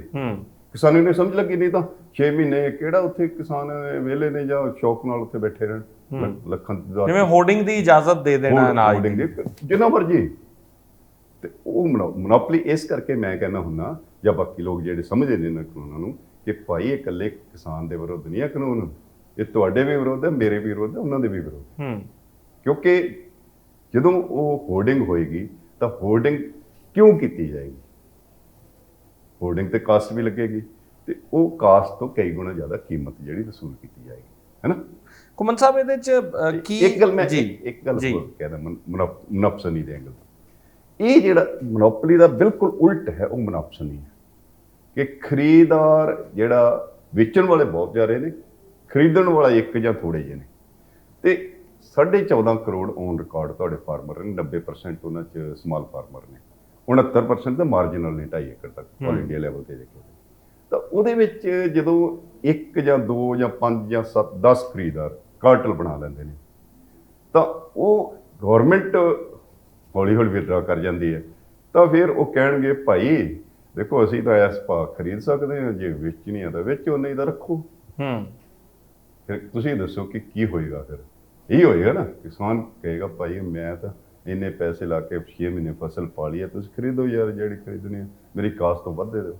ਪਰ ਉਹ ਫਿਰ ਸਬਸੀਕੁਐਂਟ ਈਅਰਸ 'ਚ ਕੀ ਕਰੂਗਾ ਕਿਸਾਨ? 1 ਸਾਲ 2 ਸਾਲ ਜੇ ਇਸ ਤਰ੍ਹਾਂ ਉਹਦੇ ਨਾਲ ਹੋਇਆ, ਜੇ ਝੋਨਾ 900 800 ਨੂੰ ਜਿਵੇਂ ਬਿਹਾਰ ਦੇ ਵਿੱਚ ਵਿਕਿਆ ਤੇ ਫਿਰ ਹੌਲੀ ਹੌਲੀ ਬੀਜਣਾ ਬੰਦ ਹੋ ਗਿਆ, ਕਣਕ ਦਾ ਹਾਲ ਬਹੁਤ ਬੁਰਾ ਹੋਇਆ, ਜੇ ਇਸੇ ਤਰ੍ਹਾਂ ਪੰਜਾਬ 'ਚ ਹੁੰਦਾ ਹੈ ਫਿਰ ਸਬਸੀਕੁਐਂਟ ਈਅਰਸ 'ਚ ਆ ਕੇ ਕਿਸਾਨ ਕੀ ਕਰਨਾ ਸ਼ੁਰੂ ਹੋਊਗਾ? ਕੀ ਉਹ ਡਿਵਰਸਿਫਿਕੇਸ਼ਨ ਦੇ ਵੱਲ ਆਉਣ ਦਾ ਸੋਚੂਗਾ ਜਾਂ ਉਹ ਖੇਤੀ ਛੱਡ ਦੂ? ਕਿਉਂਕਿ ਪੀ ਸਾਈਨਾਥ ਨੇ ਇੱਕ ਵਾਰ ਬਹੁਤ ਕਮਾਲ ਗੱਲ ਕਹੀ ਸੀ ਕਿ ਹੋਣਾ ਇਹ ਸੀ ਕਿ ਕਿਸਾਨ ਜਿਹੜਾ ਖੇਤ ਮਜ਼ਦੂਰ ਸੀ ਉਹ ਕਿਸਾਨ ਬਣੇ, ਪਰ ਬਹੁਤ ਸਾਰਾ ਕਿਸਾਨ ਜਿਹੜਾ ਉਹ ਖੇਤ ਮਜ਼ਦੂਰੀ ਦੇ ਵੱਲ ਦੇਸ਼ ਦੇ ਵਿੱਚ ਆਉਂਦਾ ਗਿਆ। ਕੀ ਇਸ ਤਰ੍ਹਾਂ ਦੇ ਹਾਲਾਤ ਬਣਨ ਲੱਗ ਜਾਣਗੇ? ਦੇਖੋ ਜ਼ਮੀਨ ਛੱਡ ਦੂਗਾ ਫਿਰ ਇਹ ਤੁਸੀਂ 2-3 ਸਵਾਲ ਇਕੱਠੇ ਪੁੱਛੇ ਨੇ। ਪਹਿਲਾ ਸਵਾਲ ਇਹ ਹੈ ਕਿ ਡਾਇਵਰਸਿਫਿਕੇਸ਼ਨ ਇਦਾਂ ਦੀ ਹੁੰਦੀ, ਅੱਜ ਵੀ 23 ਫਸਲਾਂ ਤੇ ਜਿਹੜਾ MSP ਹੈ, ਪਰ ਤੁਹਾਡੇ ਪੰਜਾਬ 'ਚ ਜਿਹੜੀ ਮੱਕੀ ਹੈ ਉਹ 1800 ਦੀ ਬਜਾਏ 800-900 ਨੂੰ ਵਿਕੀ ਹੈ ਜੀ, ਹੈ। ਇਸੇ ਤਰ੍ਹਾਂ ਬਾਹਰ ਝੋਨਾ ਹੈ 650 ਤੱਕ ਵੀ ਗੜਸ਼ੰਕਰ 'ਚ ਵਿਕੀ, ਠੀਕ ਹੈ। ਸੋ ਇਹਦਾ ਮਤਲਬ ਹੈ ਕਿ ਉਹ ਜੇ ਦੂਜੀਆਂ ਫਸਲਾਂ ਵੀ ਬੀਜਣ ਲੱਗ ਜਾਏਗਾ ਉਹ ਹਾਲ ਉਹਨਾਂ ਫਸਲਾਂ ਦਾ ਹੋਊਗਾ, ਉਹਨਾਂ ਫਸਲਾਂ ਦਾ ਵੀ ਉਹੀ ਹਾਲ ਹੋਏਗਾ ਤੇ ਕਿਸਾਨੀ ਦਾ ਕ੍ਰਾਈਸਿਸ ਵਧੇਗਾ। ਜਿਹੜਾ ਮੈਂ ਕਹਿੰਦਾ ਨਾ ਕਿਸਾਨੀ ਦਾ ਕ੍ਰਾਈਸਿਸ ਕੇਵਲ ਤੇ ਕੇਵਲ WTO ਨਾਲ ਨਹੀਂ ਸੀ ਜੁੜਿਆ, ਕੇਵਲ ਤੇ ਕੇਵਲ ਇਹਨਾਂ ਕਾਨੂੰਨਾਂ ਨਾਲ। ਕਿਸਾਨੀ ਦਾ ਸੰਕਟ ਤਾਂ ਪਹਿਲਾਂ ਹੀ ਬਹੁਤ ਗਹਿਰਾ ਹੈ ਤੇ ਇਹਨਾਂ ਕਾਨੂੰਨਾਂ ਦੇ ਆਉਣ ਨਾਲ ਹੋਰ ਗਹਿਰਾ ਹੋਏਗਾ, ਕਿਸਾਨ ਫਸ ਜਾਏਗਾ। ਜਿਹੜਾ ਤੁਸੀਂ PSI ਦੀ ਗੱਲ ਕੀਤੀ ਹੈ, ਉਹ ਬਹੁਤ ਸਾਰੇ ਕਈ ਦੋਸਤ ਜਿਹੜੀ ਮੇਨ ਲਾਈਨ ਇਕਨੋਮਿਸਟ ਆ ਉਹਨਾਂ ਦੇ ਉਲਟ ਵੀ ਬੋਲਦੇ ਨੇ, ਪਰ ਇੱਕ ਜ਼ਰੂਰ ਹੈ ਕਿ ਡਿਵੈਲਪਮੈਂਟ ਦਾ ਜਿਹੜਾ ਮਾਡਲ ਹੈ ਨਾ ਜੀ, ਉਹ ਉਹਦੇ ਨਾਲ ਜਿਸ ਕਿਸਮ ਨਾਲ ਸਾਰਾ ਤਾਣਾ ਬਾਣਾ ਬੁਣਿਆ ਜਾ ਰਿਹਾ, ਖੇਤੀ ਚੋਂ ਮੈਨ ਪਾਵਰ ਬਾਹਰ ਹੋ ਰਹੀ ਹੈ ਤੇ ਹੋਣੀ ਹੈ, ਤੇ ਉਹ ਜਿਹੜੀ ਮੈਨ ਪਾਵਰ ਬਾਹਰ ਹੋ ਰਹੀ ਹੈ ਉਹ ਪਹਿਲਾਂ ਹੀ ਮਜ਼ਦੂਰ ਬਣ ਰਹੇ ਨੇ। ਤੁਹਾਡੇ ਪੰਜਾਬ 'ਚ 2-2.5 ਲੱਖ ਜਿਹੜੇ ਫਾਰਮਰ ਨੇ ਉਹ ਖੇਤੀ ਚੋਂ ਬਾਹਰ ਹੋ ਗਏ ਨੇ। ਤੁਹਾਡੇ PAU ਸੁਖਪਾਲ ਸਿੰਘ ਦੀ ਸਟੱਡੀ ਹੈ ਜੀ, ਉਹਨਾਂ ਨੇ, ਉਹ ਮਜ਼ਦੂਰ ਬਣ ਗਏ। ਹਾਂ, ਉਹ ਮਜ਼ਦੂਰ ਬਣ ਗਏ। ਹੁਣ ਕੀ ਹੈ ਕਿ ਜੇ ਕੰਟਰੈਕਟ ਫਾਰਮਿੰਗ ਤੇ ਲੋਕਾਂ ਨੂੰ ਡਰ ਹੈ ਕਿ ਇਹ ਕਾਨੂੰਨਾਂ, ਕੰਟਰੈਕਟ ਫਾਰਮਿੰਗ ਬਹੁਤ ਕਮਾਲ ਦਾ ਹੈ। ਜੇ ਪੜ੍ਹੋ ਤਾਂ ਤੁਹਾਨੂੰ ਐਂ ਲੱਗਦਾ ਫਸਟ ਕਿ ਯਾਰ what is wrong with it. ਜਿਵੇਂ ਜੌਲ ਸਾਹਿਬ ਨੇ ਕਿਹਾ ਸੀ MSP ਡਿਸਮੈਂਟਲ ਕਰਨ ਬਾਰੇ ਤਾਂ ਲਿਖਿਆ ਨਹੀਂ ਕਿਤੇ, APMC ਬਾਰੇ ਲਿਖਿਆ ਨਹੀਂ। ਬਿਲਕੁਲ, ਪਰ ਜੋ ਨਹੀਂ ਲਿਖਿਆ ਉਹ ਪੜ੍ਹੋ ਨਾ, ਜੋ ਇਹਦੀਆਂ ਇੰਪਲੀਕੇਸ਼ਨਸ ਉਹ ਪੜ੍ਹੋ ਨਾ, ਕਿ ਉਹ ਕੀ ਹੈ ਕਿ ਕੰਟਰੈਕਟ ਫਾਰਮਿੰਗ ਹੈ। ਤੁਸੀਂ ਕੰਟਰੈਕਟ ਕਰ ਲਿਆ, ਲੜੀ ਜਾਓ ਕੇਸ ਮੁਕੱਦਮੇ, ਤੁਸੀਂ ਪੈਸੇ ਲਾਓ, ਕੰਪਨੀ ਨੂੰ ਤਾਂ ਕੋਈ ਫਰਕ ਨਹੀਂ ਪੈਣਾ। ਬਿਲਕੁਲ ਠੀਕ ਹੈ। ਉਸ ਤੋਂ ਬਾਅਦ ਤੁਹਾਡਾ ਜੇ ਉਹ ਨਹੀਂ ਵੀ ਚੱਕਿਆ ਗਿਆ ਤੇ ਤੁਸੀਂ ਇਕਨੋਮਿਕ ਕ੍ਰਾਈਸਿਸ 'ਚ ਆ ਗਏ। 2-4 ਸਾਲ ਇੱਦਾਂ ਹੋਇਆ ਤੇ ਤੁਸੀਂ ਫਸਲ ਜਾਂ ਜ਼ਮੀਨ ਵੇਚੋਗੇ ਜਾਂ ਉਹਨੂੰ ਕਹੋਗੇ ਭਾਈ ਤੂੰ ਜਿਹੜੀ ਫਸਲ ਬੀਜਵਾਉਣੀ ਬੀਜਵਾ। ਜਿਹੜੀ ਇਹ ਗੱਲ ਕਹਿ ਰਹੇ ਕਿਸਾਨ ਆਗੂ ਬਹੁਤ ਵੱਡੇ ਪੱਧਰ ਤੇ ਕਹਿ ਰਹੇ ਕਿ ਤੁਹਾਡੀਆਂ ਜ਼ਮੀਨਾਂ ਖੋਹੀਆਂ ਜਾਣਗੀਆਂ ਔਰ ਸਰਕਾਰ ਕਹਿ ਰਹੀ ਹੈ ਕਿਤੇ ਨਹੀਂ ਲਿਖਿਆ, ਤਾਂ ਤੁਸੀਂ ਕਹਿ ਰਹੇ ਹੋ ਕਿ ਲਿਖਿਆ ਨਹੀਂ, ਪਰ ਇਹ ਹਿਡਨ ਗੱਲ ਹੈ ਕਿ ਆਖਰ ਉਹ ਕਰੂਗਾ ਕੀ? ਇਹ ਤਾਂ ਮੈਂ ਵੀ ਕਹਿ ਰਿਹਾ ਕਿ ਕਿਧਰੇ ਨਹੀਂ ਲਿਖਿਆ। ਜ਼ਮੀਨ ਵੇਚਣ ਲਈ ਬੜਾ ਪ੍ਰਾਵਧਾਨ ਉਹ 'ਚ ਬਣਾਇਆ ਕਿ ਉਹ ਤੇ ਸ਼ੈੱਡ ਵੀ ਨਹੀਂ ਪਾ ਸਕਦਾ, ਜੇ ਪਾਊਗਾ ਤੇ ਉਹ ਡਿਸਮੈਂਟਲ ਕਰਕੇ ਜਾਊਗਾ, ਫਲਾਣਾ ਕਰੂਗਾ, ਗਿਰਵੀ ਨਹੀਂ ਰੱਖ ਸਕਦਾ। ਇਹ ਠੀਕ ਹੈ, ਸਾਰਾ ਕੁਝ ਕਾਨੂੰਨ ਇਹੀ ਕਹਿੰਦਾ। ਪਰ ਜੋ ਸੀ ਥਰੂ ਤੁਸੀਂ ਦੇਖਦੇ ਹੋ ਕਿ ਉਹਨਾਂ ਦੀ ਇੰਪਲੀਕੇਸ਼ਨ ਕੀ ਹੋਣੀ ਹੈ, ਜੋ ਕੰਪਨੀਆਂ ਨੇ ਉਹਨਾਂ ਨਾਲ ਕਰਨਾ ਹੈ, ਉਹ ਜੇ ਤੁਸੀਂ ਜਿੰਨਾ ਚਿਰ ਨਹੀਂ ਦੇਖਦੇ ਤਾਂ ਇਹਨੂੰ ਐਪਰੀਸ਼ੀਏਟ ਨਹੀਂ ਕਰ ਸਕਦੇ। ਕਿਸਾਨਾਂ ਨੂੰ ਵੀ ਪਤਾ ਹੈ, ਸਾਡੇ ਵਰਗੇ ਜਿਹੜੇ ਮਤਲਬ ਲੋਕ ਹੈ ਉਹਨਾਂ ਨੂੰ ਵੀ ਪਤਾ ਹੈ। ਮੈਂ ਆਈ ਡੋਂਟ ਕਲੇਮ ਕਿ ਮੈਂ ਐਕਸਪਰਟ ਹਾਂ ਜਾਂ ਮੈਂ ਕੋਈ ਇਕਨੋਮਿਸਟ ਹੈ। ਜਿਹੜੇ ਇਕਨੋਮਿਕਸ ਦੇ ਸਧਾਰਨ ਵਿਦਿਆਰਥੀ ਹੈ ਮੇਰੇ ਵਰਗੇ, ਉਹਨਾਂ ਨੂੰ ਵੀ ਪਤਾ ਹੈ। ਸੋ ਇਹ ਹੋਣਾ ਠੀਕ ਹੈ। ਸੋ ਦੂਸਰਾ ਜਿਹੜਾ ਹੈ ਕਿ ਜਦੋਂ ਤੁਸੀਂ ਇਹ ਕੰਮ ਕਰਦੇ ਹੋ ਤਾਂ ਕਿਸਾਨਾਂ ਦੇ ਹਿੱਤ 'ਚ ਨਹੀਂ ਕਰ ਰਹੇ, ਤੁਸੀਂ ਕੰਪਨੀਆਂ ਦੇ ਹਿੱਤ 'ਚ ਕਰ ਰਹੇ ਹੋ। ਉਹ ਤਾਂ ਸਟੇਟਮੈਂਟਸ ਵੀ ਹੈ ਵਿੱਚ ਪਹਿਲਾਂ ਆ ਰਹੀਆਂ ਸੀ ਕਿ ਜਿਹੜਾ ਸਮਾਲ ਫਾਰਮਰ ਹੈ ਨਾ ਉਹ ਵਾਈਬਲ ਨਹੀਂ ਰਿਹਾ, ਵੱਡੇ ਫਾਰਮਸ ਵਾਈਬਲ ਨੇ, ਤੇ ਵੱਡੇ ਫਾਰਮਸ ਵਾਈਬਲ ਨੇ ਤੇ ਅਮਰੀਕਾ 'ਚ 200-250 ਏਕੜ ਵਾਲੇ ਕਿਉਂ ਗਾਇਬ ਹੋ ਰਹੇ ਨੇ ਖੇਤੀ 'ਚੋਂ? ਇਹਦਾ ਮਤਲਬ ਵੱਡੇ ਦੀ ਡੈਫੀਨੇਸ਼ਨ ਵੀ ਤਾਂ ਰਿਲੇਟਿਵ ਹੈ ਨਾ। ਉਹ ਤੈਅ ਕਰਨੀ ਪੈਣੀ ਹੈ ਕਿ ਵੱਡਾ ਕੌਣ ਹੈ। ਵੱਡਾ ਕੌਣ ਹੈ? ਪੰਜਾਬ ਮਤਲਬ ਹਿੰਦੁਸਤਾਨ 'ਚ ਵੱਡਾ ਹੈ ਹੀ ਨਹੀਂ। ਜਿਹੜੇ UPA ਸਰਕਾਰ ਨੇ ਇੱਕ ਵਾਰੀ WTO ਕੋਲ ਪੇਸ਼ਕਸ਼ ਕੀਤੀ ਕਿ ਸਾਡੇ 90% ਫਾਰਮਰ ਰਿਸੋਰਸ ਪੂਅਰ ਨੇ, ਪਰ ਉਹ ਮੰਨੀ ਨਹੀਂ ਗਈ। ਜੋ ਮੰਨ ਜਾਂਦੇ ਤਾਂ ਸ਼ਾਇਦ ਕਿਸਾਨ WTO ਤੋਂ ਬਚ ਜਾਂਦੇ। ਪਰ ਇਹ ਬਚਾਉਣ ਦੇ ਬਜਾਏ ਸਾਰਾ ਪ੍ਰੈਸ਼ਰ ਜਿਹੜਾ ਕਿਸਾਨਾਂ ਤੇ ਪਾਇਆ ਜਾ ਰਿਹਾ ਔਰ ਕਿਸਾਨੀ ਨੂੰ ਹੋਰ ਸੰਕਟ 'ਚ ਦੱਸਿਆ ਜਾ ਰਿਹਾ, ਤੇ ਕਿਸਾਨਾਂ ਦੇ ਜਿਹੜੇ ਸ਼ੰਕੇ ਨੇ ਉਹ ਗੈਰ ਵਾਜਬ ਨਹੀਂ ਹਨ, ਉਹ ਵਾਜਬ ਨੇ।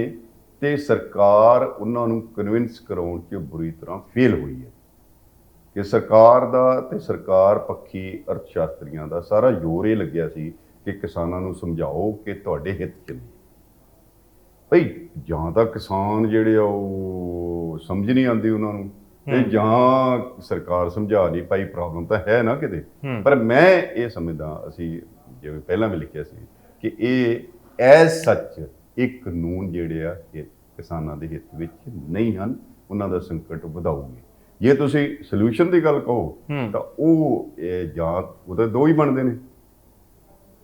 ਇੱਕ ਤਾਂ ਇਹ ਸੋਲੂਸ਼ਨ ਹੈ ਕਿ ਭਾਈ ਕਿਸਾਨ ਵਿਚਾਰੇ 7-8 ਮਹੀਨਿਆਂ 10 ਮਹੀਨਿਆਂ ਤੋਂ ਐਜੀਟੇਸ਼ਨ ਕਰ ਰਹੇ ਨੇ, 6 ਮਹੀਨਿਆਂ ਤੋਂ ਉੱਥੇ ਬੈਠੇ ਨੇ ਔਰ 450-500 ਦੇ ਕਰੀਬ ਸ਼ਹੀਦੀਆਂ ਪਾ ਚੁੱਕੇ ਨੇ, ਦੂਰ ਘਰਾਂ ਤੋਂ ਬੈਠੇ ਨੇ ਵਿਚਾਰੇ, ਜਾਂ ਕਈ ਸਟੇਟਾਂ ਦੇ ਕਿਸਾਨ ਨੇ। ਤੁਸੀਂ ਉਹਨਾਂ ਨੂੰ ਕਹੋ ਕਿ ਭਾਈ ਜੇ ਨਹੀਂ ਤੁਹਾਡੇ, ਅਸੀਂ ਤਾਂ ਭਾਈ ਤੁਹਾਡੇ ਹੱਕ 'ਚ ਬਣਾਏ ਸੀ, ਜੇ ਤੁਸੀਂ ਉਹ ਸਮਝਦੇ ਕਿ ਸਾਡੇ ਹੱਕ 'ਚ ਨਹੀਂ ਤਾਂ ਅਸੀਂ ਵਾਪਸ ਲੈ ਲੈਂਦੇ। ਇੱਕ ਡੈਮੋਕ੍ਰੇਸੀ ਦੀ ਇਹ ਵੀ ਇੱਕ ਪੱਖ ਹੋ ਸਕਦਾ, ਜਾਂ ਇਹ ਗਵਰਨਮੈਂਟ ਦੀ ਫਰਾਕ ਦਿਲੀ ਹੋ ਸਕਦੀ ਹੈ, ਜਾਂ ਕਹਿਣ ਵੀ ਨਾ ਗਲਤੀ ਵੀ ਗਲਤ ਹੋ ਗਿਆ, ਇਹ ਵੀ ਨਾ ਕਹਿਣ, ਇਹ ਕਹਿਣ ਵੀ ਅਸੀਂ ਭਾਈ ਬੜੀ ਸਿੰਸੀਅਰਲੀ ਗੁੱਡ ਫੇਥ 'ਚ ਤੁਹਾਡੇ ਹੱਕ 'ਚ ਬਣਾਏ ਸੀ, ਪਰ ਤੁਹਾਨੂੰ ਨਹੀਂ ਠੀਕ ਲੱਗਦਾ ਜੀ ਵਾਪਸ ਲੈ ਲੈਣੇ, ਕਿਸਾਨ ਵਾਪਸ ਆ ਜਾਣਗੇ। ਠੀਕ ਹੈ। ਦੂਜਾ ਅਲਟਰਨੇਟਿਵ ਇਹ ਹੋ ਸਕਦਾ ਹੈ ਕਿ ਗੱਲਬਾਤ ਤਾਂ ਕਰੋ। ਅਸੀਂ ਮਹੀਨਾ ਪਹਿਲਾਂ ਮੈਂ ਕਹਿ ਸਕਦਾ ਕਿ ਮੈਂ ਕਾਫੀ ਇਨੀਸ਼ੀਏਟਿਵ ਲੈ ਕੇ ਇੱਕ ਅਪੀਲ ਕੀਤੀ ਸੀ, ਸ਼ਾਇਦ ਤੁਸੀਂ ਅਖਬਾਰਾਂ 'ਚ ਵੀ ਪੜ੍ਹਿਆ ਹੋ, ਹਿੰਦੂ ਵਗੈਰਾ ਹੋਰ ਸਾਰੇ ਅਖਬਾਰਾਂ 'ਚ ਵਾਇਰਲ, ਕਿ ਅਸੀਂ ਜਿਹਦੇ ਵਿੱਚ ਸਾਰੇ ਦੇਸ਼ ਤੋਂ ਸਿਵਲ ਬਿਊਰੋਕਰੈਟਸ ਤੇ ਹੋਰ ਇਕਨੋਮਿਸਟ ਤੇ ਹੋਰ ਲੋਕ ਵੀ ਸੀਗੇ। ਅਸੀਂ ਉਹਨਾਂ ਨੂੰ ਅਪੀਲ ਕੀਤੀ ਸਰ ਜਾਣਿਆਂ ਨੇ ਕਿ ਮਹਾਰਾਜ 4 ਮਹੀਨੇ ਹੋ ਗਏ, 3 ਮਹੀਨੇ ਗੱਲ ਕਰੋ, ਕਿਸਾਨਾਂ ਨੂੰ ਡਾਇਲੋਗ ਕਰੋ ਕਿ ਐਟਲੀਸਟ ਜੇ ਕਿਸਾਨ ਤਾਂ ਕਈ ਵਾਰੀ ਅਖਬਾਰ 'ਚ ਦੇ ਚੁੱਕੇ ਨੇ ਕਿ ਅਸੀਂ ਗੱਲਬਾਤ ਕਰਨੀ ਚਾਹੁੰਦੇ ਹਾਂ ਤੇ ਸਰਕਾਰ ਨੂੰ ਅਸੀਂ ਅਪੀਲ ਕੀਤੀ ਪਰ ਉਹਦਾ ਕੋਈ ਅਸਰ ਨਹੀਂ ਹੋਇਆ। ਸੋ ਮੈਨੂੰ ਲੱਗਦਾ ਕਿ ਇਸ ਵੇਲੇ ਜਿਹੜਾ ਦੋਨੋਂ ਧਿਰਾਂ ਗਵਰਨਮੈਂਟ ਦਾ ਇਸ ਤਰ੍ਹਾਂ ਅਡਾਮੈਂਟ ਐਟੀਟਿਊਡ ਤਾਂ ਬਹੁਤ ਰੇਅਰ ਹੁੰਦਾ ਹੈ। ਤੁਸੀਂ ਦੇਖਿਆ ਪਹਿਲਾਂ ਕਦੇ ਇਸ ਤਰ੍ਹਾਂ? ਨਹੀਂ ਹੁੰਦਾ ਹੈ ਪਰ ਇੱਕ ਹੱਦ ਤੱਕ ਹੀ। ਫਿਰ ਗਵਰਨਮੈਂਟ ਕਈ ਵਾਰ ਵਿਦਡਰਾ ਵੀ ਕਰ ਜਾਂਦੀ ਹੈ, ਰੋਲ ਬੈਕ ਵੀ ਕਰਦੀ ਹੈ। ਮਤਲਬ ਪਿਛਲਾ ਤੁਸੀਂ ਪਾਰਲੀਮੈਂਟ ਦੇ ਦੇਖੋ ਬੜੇ ਫੈਸਲੇ ਹੋਰ ਸਾਰੇ ਰੋਲ ਬੈਕ ਵੀ ਹੋਏ ਨੇ। ਘੁੰਮਣ ਸਾਹਿਬ, ਇਹਦੇ 'ਚ ਤਬਦੀਲੀਆਂ ਜੇ ਹੋ ਜਾਂਦੀਆਂ, ਸਰਕਾਰ ਕਹਿੰਦੀ ਹੈ ਕਿ ਬਿੱਲਾਂ ਦੇ ਵਿੱਚ ਤਬਦੀਲੀਆਂ ਕਰਾ ਲਓ, ਪਹਿਲਾਂ ਵੀ ਇਹ ਚਰਚਾ ਹੋਈ ਕਿ ਤੁਸੀਂ ਜੋ ਕਹਿੰਦੇ ਹੋ ਤਬਦੀਲੀਆਂ ਕਰ ਦਿੰਦੇ ਆ, ਕੀ ਉਹ ਇੱਕ ਪੋਸੀਬਿਲਿਟੀ ਹੈ, ਉਹਦੇ ਨਾਲ ਮਸਲੇ ਦਾ ਹੱਲ ਹੋ ਸਕਦਾ ਹੈ? ਦੇਖੋ ਮੈਨੂੰ ਨਹੀਂ ਪਤਾ ਕਿ ਉਹ ਤਬਦੀਲੀਆਂ ਸਰਕਾਰ ਕਿਹੜੀ ਕਹਿੰਦੀ ਹੈ ਤੇ ਇਹਨਾਂ ਨੇ ਕਿਹੜੀਆਂ ਸੁਝਾਈਆਂ, ਪਰ ਉਹ ਵੇਲਾ ਹੁਣ ਲੰਘ ਚੁੱਕਿਆ। ਕਿਉਂਕਿ ਜਿਵੇਂ ਜਿਵੇਂ ਐਜੀਟੇਸ਼ਨਸ ਪ੍ਰੋਲੋਂਗ ਕੀਤੀ ਜਾਂਦੀ ਹੈ ਤੇ ਸਟੈਂਡ ਜਿਹੜੇ ਨੇ ਹਾਰਡ ਹੋਈ ਜਾਂਦੇ ਨੇ। ਹੁਣ ਕਿਸਾਨਾਂ ਕੋਲੇ ਉਹ ਆਲਟਰਨੇਟ ਸ਼ਾਇਦ ਨਹੀਂ ਹੈ। ਪਰ ਜਿਹੜਾ 20 ਜਨਵਰੀ 2021 ਨੂੰ ਹੈ ਨਾ ਲਾਸਟ ਮੀਟਿੰਗ ਹੁੰਦੀ ਹੈ ਤੇ ਗਵਰਨਮੈਂਟ ਨੇ ਇੱਕ ਆਫਰ ਦਿੱਤੀ ਸੀ ਕਿ ਅਸੀਂ 1.5 ਸਾਲ ਸਸਪੈਂਡ ਕਰ ਦਿੰਦੇ ਹਾਂ ਕਾਨੂੰਨਾਂ ਨੂੰ। ਮੈਨੂੰ ਲੱਗਦਾ ਕਿ ਉਸ ਵੇਲੇ ਕਿਸਾਨ 1.5 ਸਾਲ ਵਾਲਾ ਤਾਂ ਫਿਰ ਲਾਗੂ ਹੋ ਜਾਂਦੇ, ਕਿਸਾਨ ਸ਼ਾਇਦ ਇੱਕ ਆਲਟਰਨੇਟ ਦੇ ਸਕਦੇ ਸੀ ਕਿ ਨਹੀਂ। ਮੈਂ ਕਿਸਾਨਾਂ ਦੇ ਬਿਹਾਫ ਤੇ ਨਹੀਂ ਬੋਲ ਰਿਹਾ, ਨਾ ਹੀ ਗਵਰਨਮੈਂਟ ਦੇ ਬਿਹਾਫ ਜੀ। ਮੇਰੇ ਮਨ 'ਚ ਇਹ ਹੈ ਕਿ ਕਿਸਾਨ ਇੱਕ ਦਲੀਲ ਦੇ ਸਕਦੇ ਸੀ ਗਵਰਨਮੈਂਟ ਕਿ ਨਹੀਂ ਸਾਨੂੰ ਤਾਂ 1.5 ਸਾਲ ਨਹੀਂ ਚਾਹੀਦਾ, ਸਾਨੂੰ ਤਾਂ 3 ਸਾਲ ਲਈ ਸਸਪੈਂਡ ਕਰ ਦਿਓ। ਇੱਕ ਕਮੇਟੀ ਬਣਾਓ ਜਿਹਦੇ ਵਿੱਚ ਕਿਸਾਨਾਂ ਦੇ ਵੀ ਨੁਮਾਇੰਦੇ ਹੋਣ, ਗਵਰਨਮੈਂਟ ਦੇ ਨੁਮਾਇੰਦੇ ਹੋਣ, ਗਵਰਨਮੈਂਟ ਦੇ ਐਕਸਪਰਟ ਹੋਣ, ਕਿਸਾਨਾਂ ਦੇ ਵੀ ਐਕਸਪਰਟ ਹੋਣ। ਤੇ ਉਹ ਕਮੇਟੀ ਜਿਹੜੀ ਹੈ ਜਿਹੜੀ ਉਹ ਨਾ ਕੇਵਲ ਇਹਨਾਂ ਕਾਨੂੰਨਾਂ ਦੇ ਉੱਪਰ ਬਹਿਸ ਕਰੇ, ਇਹਨਾਂ ਦਾ ਵਿਸ਼ਲੇਸ਼ਣ ਕਰੇ, ਸਗੋਂ ਸਮੁੱਚੇ ਖੇਤੀ ਸੰਕਟ ਦਾ ਵਿਸ਼ਲੇਸ਼ਣ ਕਰੇ ਤੇ ਡਿਬੇਟ ਕਰੇ। ਤੇ ਉਸ ਦਾ ਕਮੇਟੀ ਦੀਆਂ ਰეკਮੈਂਡੇਸ਼ਨ ਜਿਹੜੀਆਂ ਨੇ ਉਹ ਸਿੰਪਲ ਮੈਜੋਰਿਟੀ ਨਾਲ ਹੋਣ, 2/3 ਮੈਜੋਰਿਟੀ ਨਾਲ ਹੋਣ, ਔਰ ਉਹ ਆ ਕੇ ਜੋ ਵੀ ਰეკਮੈਂਡੇਸ਼ਨ ਉਹਦੀਆਂ ਹੋਣ ਉਹ ਪਾਰਲੀਮੈਂਟ ਸਿੱਧੀਆਂ ਨਾ ਜਾਣ। ਕਿਉਂਕਿ ਇਹ ਮਸਲਾ ਐਸੈਂਸ਼ੀਅਲ ਕਮੋਡਿਟੀ ਐਕਟ ਨੂੰ ਛੱਡ ਕੇ ਬਾਕੀ ਦੋਨੋਂ ਕਾਨੂੰਨ ਜਿਹੜੇ ਨੇ ਕੰਸਟੀਟਿਊਸ਼ਨਲੀ ਸਟੇਟਾਂ ਦੇ ਅਧਿਕਾਰ ਖੇਤਰ ਆਉਂਦੇ ਨੇ। ਠੀਕ ਹੈ, ਤੇ ਜੇ ਉਹ ਕਮੇਟੀ ਦੀਆਂ ਰეკਮੈਂਡੇਸ਼ਨ ਜਿਹੜੀਆਂ ਨੇ ਉਹ ਆ ਜਾਂਦੀਆਂ ਨੇ, ਉਹਨੂੰ ਕਹਿਣ ਕਿ ਭਾਈ ਇਹ ਹਰ ਸਟੇਟ ਅਸੈਂਬਲੀ ਡਿਬੇਟ ਕਰੇ, 2 3 4 5 ਦਿਨ ਹਫ਼ਤਾ ਲਾ ਲਓ ਹਰ ਸਟੇਟ ਅਸੈਂਬਲੀ 'ਚ, ਇੰਨੀ ਕੀ ਗੱਲ। ਮੁਰਵੀ ਤਾਂ ਕੰਮਾਂ ਦੇ ਵਿਹਲੇ ਤੁਰੇ ਫਿਰਦੇ ਨਾ ਸਾਡੇ ਲੀਡਰ, ਜਾਂ ਅਸੈਂਬਲੀਆਂ ਕਰਦੇ ਨਹੀਂ, ਕਿ ਉਸ 'ਤੇ ਡਿਬੇਟ ਕਰੋ ਕਿ ਭਾਈ ਤੁਸੀਂ ਇਹਨਾਂ ਨੂੰ ਕੀ ਖੇਤੀ ਸੰਕਟ ਕਿਸ ਕਿਸਮ ਦਾ ਹੈ, ਉਹਦਾ ਹੱਲ ਕੀ ਹੋ ਸਕਦਾ ਹੈ, ਇਹ ਕਾਨੂੰਨ ਦੇ ਵਿੱਚ ਕੀ ਸੁਧਾਰ ਕਰਨਾ ਹੈ, ਤੇ ਨਵੇਂ ਜਿਹੜੇ ਖੇਤੀ ਸੁਧਾਰ ਲਿਆਉਣੇ ਉਹ ਕੀ ਹੈ। ਉਸ ਤੋਂ ਬਾਅਦ ਨੈਸ਼ਨਲ ਲੈਵਲ ਤੇ ਡਿਬੇਟ ਕਰੋ, ਫਿਰ ਪਾਰਲੀਮੈਂਟ 'ਚ ਡਿਬੇਟ ਕਰ ਲਓ। ਕਿਸਾਨਾਂ ਦੀ ਡਿਮਾਂਡ ਵੀ ਰਹੀ ਹੈ ਕਿ ਇੱਕ ਹਫ਼ਤਾ 10 ਦਿਨ ਪਾਰਲੀਮੈਂਟ ਡਿਬੇਟ ਹੋਵੇ। ਸੋ ਉਹ ਇੱਕ ਸਟੇਟ ਮੈਟਰ ਸਟੇਟਸ ਤੇ ਛੱਡ ਦੇਣਾ ਚਾਹੀਦਾ, ਕਿਉਂਕਿ ਇਹ ਵੀ ਸਰਕਾਰ ਨੇ ਕਿਹਾ ਕਿ ਅਸੀਂ ਪ੍ਰਧਾਨ ਮੰਤਰੀ ਇਹ ਚਾਹੁੰਦੇ ਸੀ ਕਿ ਸਟੇਟਸ ਤੇ ਛੱਡ ਦਿੰਨੇ ਆ, ਕਿ ਜਿਹੜੀ ਸਟੇਟ ਜੇ ਪ੍ਰਧਾਨ ਮੰਤਰੀ ਚਾਹੁੰਦੇ ਸੀ ਤੇ ਪ੍ਰਧਾਨ ਮੰਤਰੀ ਦਾ ਆਲ ਪਾਵਰਫੁਲ ਹੈ, ਉਹਦੇ ਸਾਹਮਣੇ ਕੋਈ ਮੰਤਰੀ ਨਹੀਂ ਬੋਲਦਾ, ਕਰ ਦੇਣਾ ਚਾਹੀਦਾ ਸੀ। ਜੇ ਮਤਲਬ ਪ੍ਰਧਾਨ ਇਹ ਗੱਲ ਹਜਮ ਨਹੀਂ ਹੋ ਰਹੀ ਨਾ ਕਿ ਜੇ ਪ੍ਰਧਾਨ ਮੰਤਰੀ ਚਾਹੁੰਦੇ ਹੁੰਦੇ ਤੇ ਹੋ ਜਾਣਾ ਸੀ। ਠੀਕ ਹੈ ਨਾ, ਪ੍ਰਧਾਨ ਕਿਹੜਾ ਮੰਤਰੀ ਜਿਹੜਾ ਪ੍ਰਧਾਨ ਮੰਤਰੀ ਦੇ ਸਾਹਮਣੇ ਬੋਲਦਾ। ਨੈਗੋਸ਼ੀਏਸ਼ਨ 'ਚ ਗੱਲ ਹੋਈ ਕਿ ਕਿਸਾਨਾਂ ਨਾਲ ਜਦੋਂ ਨੈਗੋਸ਼ੀਏਸ਼ਨ ਹੋ ਰਹੀ ਸੀ, ਉਹ ਇਹ ਗੱਲ ਬਾਹਰ ਨਹੀਂ ਆਈ ਵਾਲੀ, ਉਹ 1.5 ਸਾਲ ਵਾਲੀ ਆਈ ਹੈ ਬਾਹਰ। ਨਾ ਇਹ ਮੈਂ ਤਾਂ ਨਹੀਂ ਪੜਿਆ, ਜੇ ਪ੍ਰਧਾਨ ਮੰਤਰੀ ਬੀਜੇਪੀ ਦੇ ਲੀਡਰਸ ਇਹ ਗੱਲ ਕਲੇਮ ਕਰਦੇ ਰਹੇ। ਖੈਰ ਘੁੰਮਣ ਸਾਹਿਬ, ਆਖਰ ਦੇ ਵਿੱਚ ਮੇਰਾ ਇੱਕ ਗੱਲ ਮੇਰੀ ਰਹਿ ਗਈ ਜਿਹੜੀ ਮੈਂ ਕਰ ਰਿਹਾ ਸੀਗਾ, ਇਹ ਇੱਕ ਹਿੱਸਾ ਹੈ ਕਿ ਇਹ ਨੈਗੋਸ਼ੀਏਸ਼ਨ ਦਾ ਹਿੱਸਾ ਬਣ ਸਕਦਾ ਹੈ।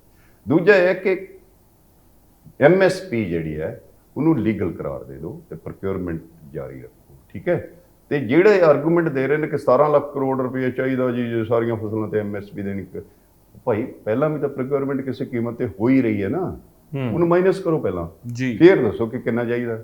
ਫਿਰ ਜਿਹੜਾ ਖਰੀਦੋਗੇ ਉਹ ਕੋਈ ਮਿੱਟੀ ਥੋੜੀ ਹੈ ਕਿ ਜਿਹੜੀ ਤੁਸੀਂ ਖਰੀਦ ਰਹੇ, ਹੁਣ ਡਿਸਪੋਜ਼ ਆਫ ਕਰੋ। ਫਿਰ ਤੁਸੀਂ ਤੇਲ ਬੀਜਾਂ ਤੇ ਔਰ ਦਾਲਾਂ ਤੇ ਇੰਪੋਰਟ ਤੇ ਕਿੰਨਾ ਖਰਚਾ ਕਰਦੇ, ਫੋਰਨ ਐਕਸਚੇਂਜ ਤੁਹਾਡੇ ਪਹਿਲਾਂ ਤੇਲ ਤੇ ਬਹੁਤ ਜਾ ਰਹੇ, ਤੁਸੀਂ ਉਹ ਬਚਾ ਲਓ। ਸੋ ਇੱਕ medium term long term policy ਬਣਾ ਕੇ ਤੁਸੀਂ ਜੋ ਵੀ ਫੇਜ਼ ਆਊਟ ਕਰਨਾ ਉਹ ਕਰੋ। ਨਾਲ ਜਿਹੜਾ ਇਹ ਕਹਿੰਦੇ ਨਾ ਕਿ ਉਹ ਜਦੋਂ ਬਾਹਰ ਵਿਦੇਸ਼ਾਂ 'ਚ ਹੋਇਆ, ਡਿਵੈਲਪ ਕੰਟਰੀ 'ਚ ਖੇਤੀ ਜੋ ਬਾਹਰ ਲੋਗੇ ਤਾਂ ਉਹਨਾਂ ਦਾ ਜਿਹੜਾ ਇੰਡਸਟਰੀਅਲ ਸੈਕਟਰ ਸੀ, ਨੌਨ ਖੇਤੀ ਸੈਕਟਰ ਸੀ, ਉਹ ਬਹੁਤ ਗਰੋ ਕਰ ਰਿਹਾ ਸੀ ਲੋਕਾਂ ਨੂੰ ਬੜੀ ਆਸਾਨੀ ਨਾਲ ਉੱਥੇ ਰੁਜ਼ਗਾਰ ਹੋ ਗਿਆ, ਇੰਪਲੋਇਮੈਂਟ ਮਿਲ ਗਈ। ਇੱਥੇ ਤਾਂ ਤੁਹਾਡੇ ਕੋਲ ਨਾਨ ਖੇਤੀ ਖੇਤਰ 'ਚ ਤੁਹਾਡੇ ਕੋਈ ਇੰਪਲੋਇਮੈਂਟ ਨਹੀਂ ਹੈਗੀ, ਹੈ ਨਾ। ਔਰ ਅਨਐਮਪਲੋਇਮੈਂਟ ਜਿਹੜੀ ਹੈ 6% ਤੇ ਹੋਈ ਹੈ, ਪੰਜਾਬ 'ਚ 7% ਹੈ ਅਨਐਮਪਲੋਇਮੈਂਟ। ਸੋ ਇਹ ਸਾਰਾ ਇੱਕ ਕੰਪਰੀਹੈਂਸਿਵ ਪਾਲਿਸੀ ਬਣਾਉਣੀ ਪਏਗੀ। ਇੰਜ ਨਹੀਂ ਕਿ ਅੱਜ ਤਾਂ ਉਤਰੀਆਂ ਤੇ ਕਾਨੂੰਨ ਬਣਾਤੇ ਤੇ ਫਲਾਣਾ ਕਰਤਾ ਤੇ ਇਹ ਨਹੀਂ, ਇਹ ਨਾ ਮਨਜ਼ੂਰ ਹੈ। ਮੈਨੂੰ ਲੱਗਦਾ ਕਿ ਜੇ ਤੁਹਾਨੂੰ ਲੱਗਦਾ ਹੈ ਕਿ ਪੰਜਾਬ ਦੀ ਜਿਹੜੇ 15 ਕਰੋੜ ਕਿਸਾਨ ਹੈ ਜਾਂ ਉਹਨਾਂ ਨਾਲ 10 ਕਰੋੜ ਜਿਹੜੇ ਵਰਕਰ ਜੁੜੇ ਨੇ, ਜੇ ਵਾਕਈ ਤੁਸੀਂ ਉਹਨਾਂ ਦੇ ਹਿਤੈਸ਼ੀ ਹੋ, ਤਾਂ ਉਹਨਾਂ ਦੇ ਲਾਰਜਰ ਇੰਟਰਸਟ ਵਿੱਚ, ਟੋਟਲ ਸਿਟੀਜ਼ਨ ਦੇ ਇੰਟਰਸਟ ਵਿੱਚ ਕੋਈ ਪਾਲਿਸੀਜ਼ ਬਣਾਓ ਤੇ ਇਹ ਦੱਸੋ ਟਰਾਂਸਪੇਰੈਂਟ ਕਿ ਆਹ ਅਸੀਂ ਬਣਾ ਰਹੇ ਹਾਂ, ਅਸੀਂ ਕਰਨ ਜਾ ਰਹੇ ਹਾਂ, ਰੋਡ ਮੈਪ ਆ, ਇਹਦੇ ਨਾਲ ਅਸੀਂ ਆ ਕਰਾਂਗੇ ਬਸ। ਆਖਰੀ ਮੇਰਾ ਸਵਾਲ ਹੈ ਘੁੰਮਣ ਸਾਹਿਬ, ਇੱਕ ਬੜਾ ਲਾਰਜਰ ਸਵਾਲ ਹੈ, ਬਹੁਤ ਵਾਰੀ ਤੁਹਾਨੂੰ ਇਹ ਸਵਾਲ ਹੋਇਆ ਹੋਣਾ ਹੈ ਕਿ ਇਸ ਸੰਕਟ ਚੋਂ ਕੱਢਣ ਦਾ ਇੱਕ ਮਾਡਲ ਕੀ ਹੋ ਸਕਦਾ ਹੈ ਜੀ, ਇੱਕ ਪਰਫੈਕਟ ਮਾਡਲ ਇਕੱਲੇ ਪੰਜਾਬ ਦੀ ਜੇਕਰ ਗੱਲ ਕਰੀਏ ਕਿ ਪਾਣੀ ਡਿਪਲੀਟ ਹੋ ਰਿਹਾ ਹੈ, ਖੇਤੀ ਸੰਕਟ ਹੈ, ਇਕਨੋਮਿਕ ਕ੍ਰਾਈਸਿਸ ਚੋਂ ਕਿਸਾਨ ਨੂੰ ਕਿਵੇਂ ਕੱਢਾਂਗੇ, ਕਰਜ਼ਾ ਮੁਕਤ ਕਿਵੇਂ ਕਰਾਂਗੇ?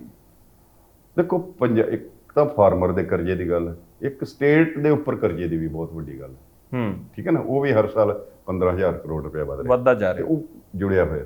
ਜਿਹੜਾ ਫਾਰਮਰਸ ਨੂੰ ਕਰਜ਼ੇ ਚੋਂ ਕੱਢਣ ਵਾਲਾ ਕੰਮ ਹੈ ਨਾ, ਉਹ ਤਾਂ ਇਹੀ ਹੈ ਕਿ ਜਿਹੜੀਆਂ ਆਲਟਰਨੇਟ ਕੋਈ ਕ੍ਰੌਪਸ ਨੇ ਜਾਂ ਜਿਹਨੂੰ ਕਹਿੰਦੇ ਕਮਰਸ਼ੀਅਲ ਕ੍ਰੌਪਸ ਹੈ, ਜੇ ਤੁਸੀਂ ਉਹ ਦੇ ਸਕੋ ਤੇ ਉਹਨਾਂ ਦੀ ਕੀਮਤ ਦੇ ਸਕੋ ਤਾਂ ਇੱਕ ਉਹ ਹੈ, ਪਰ ਉਹ ਬੜਾ ਛੋਟਾ ਜਿਹਾ, ਉਹਦੇ ਨਾਲ ਕੋਈ ਵੱਡਾ। ਦੂਜਾ ਹੈ ਕਿ ਜਿਹੜਾ ਕੋਆਪਰੇਟਿਵ ਫਾਰਮਿੰਗ ਹੈ, ਜਿਸ ਨਾਲ ਖੇਤੀ ਤੇ ਜਿਹੜੇ ਖਰਚੇ ਹੈ ਪਰ ਏਕੜ ਖਰਚਾ ਜਿਹੜਾ ਮਸ਼ੀਨਰੀ ਦਾ ਜਾਂ ਹੋਰ ਆ ਉਹ ਘੱਟ ਸਕੇ। ਤੀਜਾ ਹੈ ਪ੍ਰੋਸੈਸਿੰਗ ਦਾ। ਇਹ 3-4 ਰਸਤੇ ਨੇ, ਕਿਉਂਕਿ ਜਦੋਂ ਪ੍ਰੋਸੈਸਿੰਗ ਇਸ ਵੇਲੇ ਪੰਜਾਬ ਦੇ ਵਿੱਚ ਕੋਈ 20-22 ਲੱਖ ਦੇ ਕਰੀਬ ਤਾਂ ਅਨਐਮਪਲੋਇਮੈਂਟ ਹੀ ਹੈ ਤੇ ਯੂਥ ਅਨਐਮਪਲੋਇਮੈਂਟ ਹੋਰ ਵੀ ਜ਼ਿਆਦਾ ਹੈ। ਸੋ ਇਸ ਕਰਕੇ ਜਿਹੜਾ ਇਹ ਕ੍ਰਾਈਸਿਸ ਹੈ, ਜੇ ਉਹਨਾਂ ਚਿਰ ਇਕੱਲੇ ਖੇਤੀ ਇਹਦਾ ਹੱਲ ਨਹੀਂ ਹੈਗਾ ਤੇ ਨਾਲ ਗੈਰ ਖੇਤੀ ਖੇਤਰ ਨੂੰ ਜੋੜ ਕੇ ਇਹਦਾ ਹੱਲ ਕਰਨਾ ਪਏਗਾ। ਤੇ ਖੇਤੀ ਦੇ ਵਿੱਚ ਜਿਹੜਾ ਹੁਣ ਪ੍ਰਧਾਨ ਮੰਤਰੀ ਕਹਿ ਰਹੇ ਸੀ ਕਿ 2022 ਤੱਕ ਆਮਦਨ ਜਿਹੜੀ ਦੁੱਗਣੀ ਕਰ ਦੇਣੀ, ਹੋਈ ਹੈ। ਹਾਂ, ਅੱਧੇ ਕਿਸਾਨਾਂ ਨੂੰ ਖੇਤੀ ਚੋਂ ਬਾਹਰ ਕਰ ਦਿਓ ਤੇ ਆਪੇ ਦੁੱਗਣੀ ਹੋ ਜਾਏਗੀ। ਉਹ ਨਹੀਂ ਕਿ ਤੁਸੀਂ ਇੱਕ ਟ੍ਰਾਂਜੀਸ਼ਨ ਫੇਜ਼ ਹੈ। ਖੇਤੀ ਨੇ, ਕਈ ਮੇਰੇ ਦੋਸਤ ਮੇਰੇ ਨਾਲ ਇਸ ਗੱਲ ਤੇ ਨਾਰਾਜ਼ ਹੋ ਜਾਂਦੇ ਆ, ਖੇਤੀ ਨੇ ਜਿਹੜਾ ਇਸ ਵੇਲੇ ਮਾਡਲ ਹੈ, ਉਹਨੇ ਖੇਤੀ ਦੇ ਵਿੱਚ ਇੰਪਲੋਇਮੈਂਟ ਘਟਾਉਣੀ ਹੈ ਔਰ ਖੇਤੀ ਚੋਂ ਬਾਹਰ ਲੋਕਾਂ ਨੂੰ ਕੱਢਣਾ। ਠੀਕ ਹੈ, ਪਰ ਉਹ ਜਿਹੜੇ ਬਾਹਰ ਨਿਕਲ ਰਹੇ ਨੇ, ਮੈਂ ਨਹੀਂ ਕਹਿੰਦਾ ਜ਼ਬਰਦਸਤ ਬਾਹਰ, ਉਹਨਾਂ ਨੂੰ ਆਲਟਰਨੇਟ ਇੰਪਲੋਇਮੈਂਟ ਦਾ ਜਿਹੜਾ ਸੋਰਸ ਜਿੰਨਾ ਚਿਰ ਨਹੀਂ ਦਿੰਦੇ, ਉਹਨਾਂ ਚਿਰ ਇਹ ਕ੍ਰਾਈਸਿਸ ਹੱਲ ਨਹੀਂ ਹੋਣਾ। ਇਹ ਕ੍ਰੌਪ ਡਾਇਵਰਸੀਫਿਕੇਸ਼ਨ ਤੋਂ ਬਹੁਤ ਅੱਗੇ ਚਲੇਗੀ ਗੱਲ। ਇਹ ਐਗਰੀਕਲਚਰਲ ਡਾਇਵਰਸੀਫਿਕੇਸ਼ਨ ਕਰਨੀ ਪੈਣੀ ਹੈ, ਰੂਰਲ ਇਕਾਨਮੀ ਦੀ ਟੋਟਲ ਡਾਇਵਰਸੀਫਿਕੇਸ਼ਨ ਕਰਨੀ ਪੈਣੀ ਹੈ, ਆਕੂਪੇਸ਼ਨਲ ਡਾਇਵਰਸੀਫਿਕੇਸ਼ਨ ਵੀ ਕਰਨੀ ਪੈਣੀ ਹੈ, ਤਾਂ ਜਾ ਕੇ ਇਹ ਹੱਲ ਹੋਣਾ। ਔਰ ਇਹ ਨਹੀਂ ਹੈ ਕਿ ਇੱਕ ਫੈਸਲਾ ਕਰ ਲਿਆ ਕੈਬਨਿਟ ਨੇ ਹੱਲ ਹੋ ਜਾਣਾ ਜਾਂ ਸਟੇਟਮੈਂਟ ਦੇਤੀ ਚੀਫ ਮਿਨਿਸਟਰ ਨੇ ਹੱਲ ਹੋ ਜਾਣਾ। ਇਹਦੇ ਨਾਲ ਇਹ ਹੈ ਕਿ ਤੁਹਾਨੂੰ ਉਸ ਤਰ੍ਹਾਂ ਦਾ ਇੱਕ ਰੋਡ ਮੈਪ ਬਣਾਉਣਾ ਪਏਗਾ ਕਿ ਕਿੰਨੇ ਸਾਲਾਂ 'ਚ ਆਉਣ ਵਾਲੇ 'ਚ ਅਸੀਂ ਆਹ ਕਰਨਾ, ਕਿੰਨੇ ਸਾਲਾਂ 'ਚ ਆਹ ਕਰਨਾ, ਕਿੰਨੇ ਸਾਲਾਂ 'ਚ ਆਹ ਕਰਨਾ। ਤੇ ਇੱਕ ਤੁਹਾਡੇ ਕੋਲ ਡੇਟਾ ਹੋਣਾ ਚਾਹੀਦਾ, ਡੇਟਾ ਸੈਟ, ਕਿ ਕਿਸ ਕਿਸਮ ਨਾਲ ਖੇਤੀ 'ਚੋਂ ਲੋਕ ਬਾਹਰ ਆ ਰਹੇ ਨੇ, ਉਹਨਾਂ ਨੂੰ ਹੋਰ ਲਾਹੇਵੰਦ ਬਣਾ ਕੇ ਕਿਵੇਂ ਰੱਖਣਾ ਖੇਤੀ। ਜਿਹੜੀ ਇੰਡਸਟਰੀ ਵੀ ਹੈ ਘੁੰਮਣ ਸਾਹਿਬ, ਜਿਹੜੀ ਕੋਈ ਝੋਨਾ ਜਿੰਨੇ ਸਾਲਾਂ ਤੋਂ ਅਸੀਂ ਬੀਜ ਰਹੇ ਹਾਂ, ਬਹੁਤ ਸਾਰੀ ਐਗਰੀਕਲਚਰ ਬੇਸਡ ਜਿਹੜੀ ਇੰਡਸਟਰੀ ਪੰਜਾਬ ਦੇ ਵਿੱਚ ਲੱਗੀ ਹੈ, ਛੋਟੇ ਜਾਂ ਵੱਡੇ ਜਿੰਨੇ ਕੁ ਉਦਯੋਗ ਨੇ, ਜੇ ਇਹ ਬੰਦ ਹੁੰਦਾ ਤਾਂ ਉਹਨਾਂ ਨੂੰ ਵੀ ਸੈਟਬੈਕ ਲੱਗੂਗਾ। ਮਸ਼ੀਨਰੀ ਜਿਹੜੀ ਹੈ ਪੰਜਾਬ ਦੇ ਘਰ ਘਰ ਦੇ ਵਿੱਚ ਹੁਣ ਉਹ ਮਸ਼ੀਨਰੀ ਹੈ ਜਿਹੜੀ, ਤੁਹਾਡੇ ਕੋਲ ਸ਼ੈਲਰ ਜਿਹੜੇ ਨੇ ਉਹ ਵੀ ਤਾਂ ਵਿਹਲੇ ਹੋਣਗੇ ਨਾ ਜੇ ਕੱਟ ਕਰਦੇ।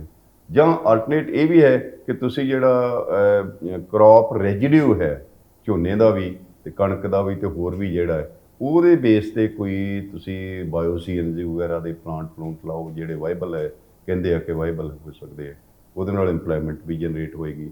ਸੋ ਐਗਰੀਕਲਚਰ ਪ੍ਰੋਸੈਸਿੰਗ ਜਿਹੜੀ ਝੋਨੇ ਦੀ ਬਹੁਤ ਜ਼ਿਆਦਾ ਪ੍ਰੋਸੈਸਿੰਗ ਐਸ ਸੱਚ ਹੋ ਹੀ ਨਹੀਂ ਰਹੀ। ਤੁਸੀਂ ਤਾਂ ਝੋਨੇ ਕਣਕ ਚਾਵਲ ਹੀ ਵੇਚ ਰਹੇ, ਚਾਵਲ ਕੁਛ ਨਹੀਂ ਬਣਾ ਰਹੇ। ਈਵਨ ਮੈਂ ਤਾਂ ਕਹਿੰਦਾ ਪੰਜਾਬ ਦੇ ਜਿਹੜੀ ਕਣਕ ਵੀ ਹੈ, ਉਸ ਦੇ ਵੀ ਜਿਹੜੇ ਅਫੋਰਡ ਕਰ ਸਕਦੇ ਨੇ, ਉਹ ਸੋ ਕਾਲਡ ਮੱਧ ਪ੍ਰਦੇਸ਼ ਤੋਂ ਕਣਕ ਲਿਆ ਖਾਂਦੇ ਨਹੀਂ, ਪੰਜਾਬੀ ਆਪ ਨਹੀਂ ਖਾਣੀ ਬੰਦ ਕਰ ਗਏ।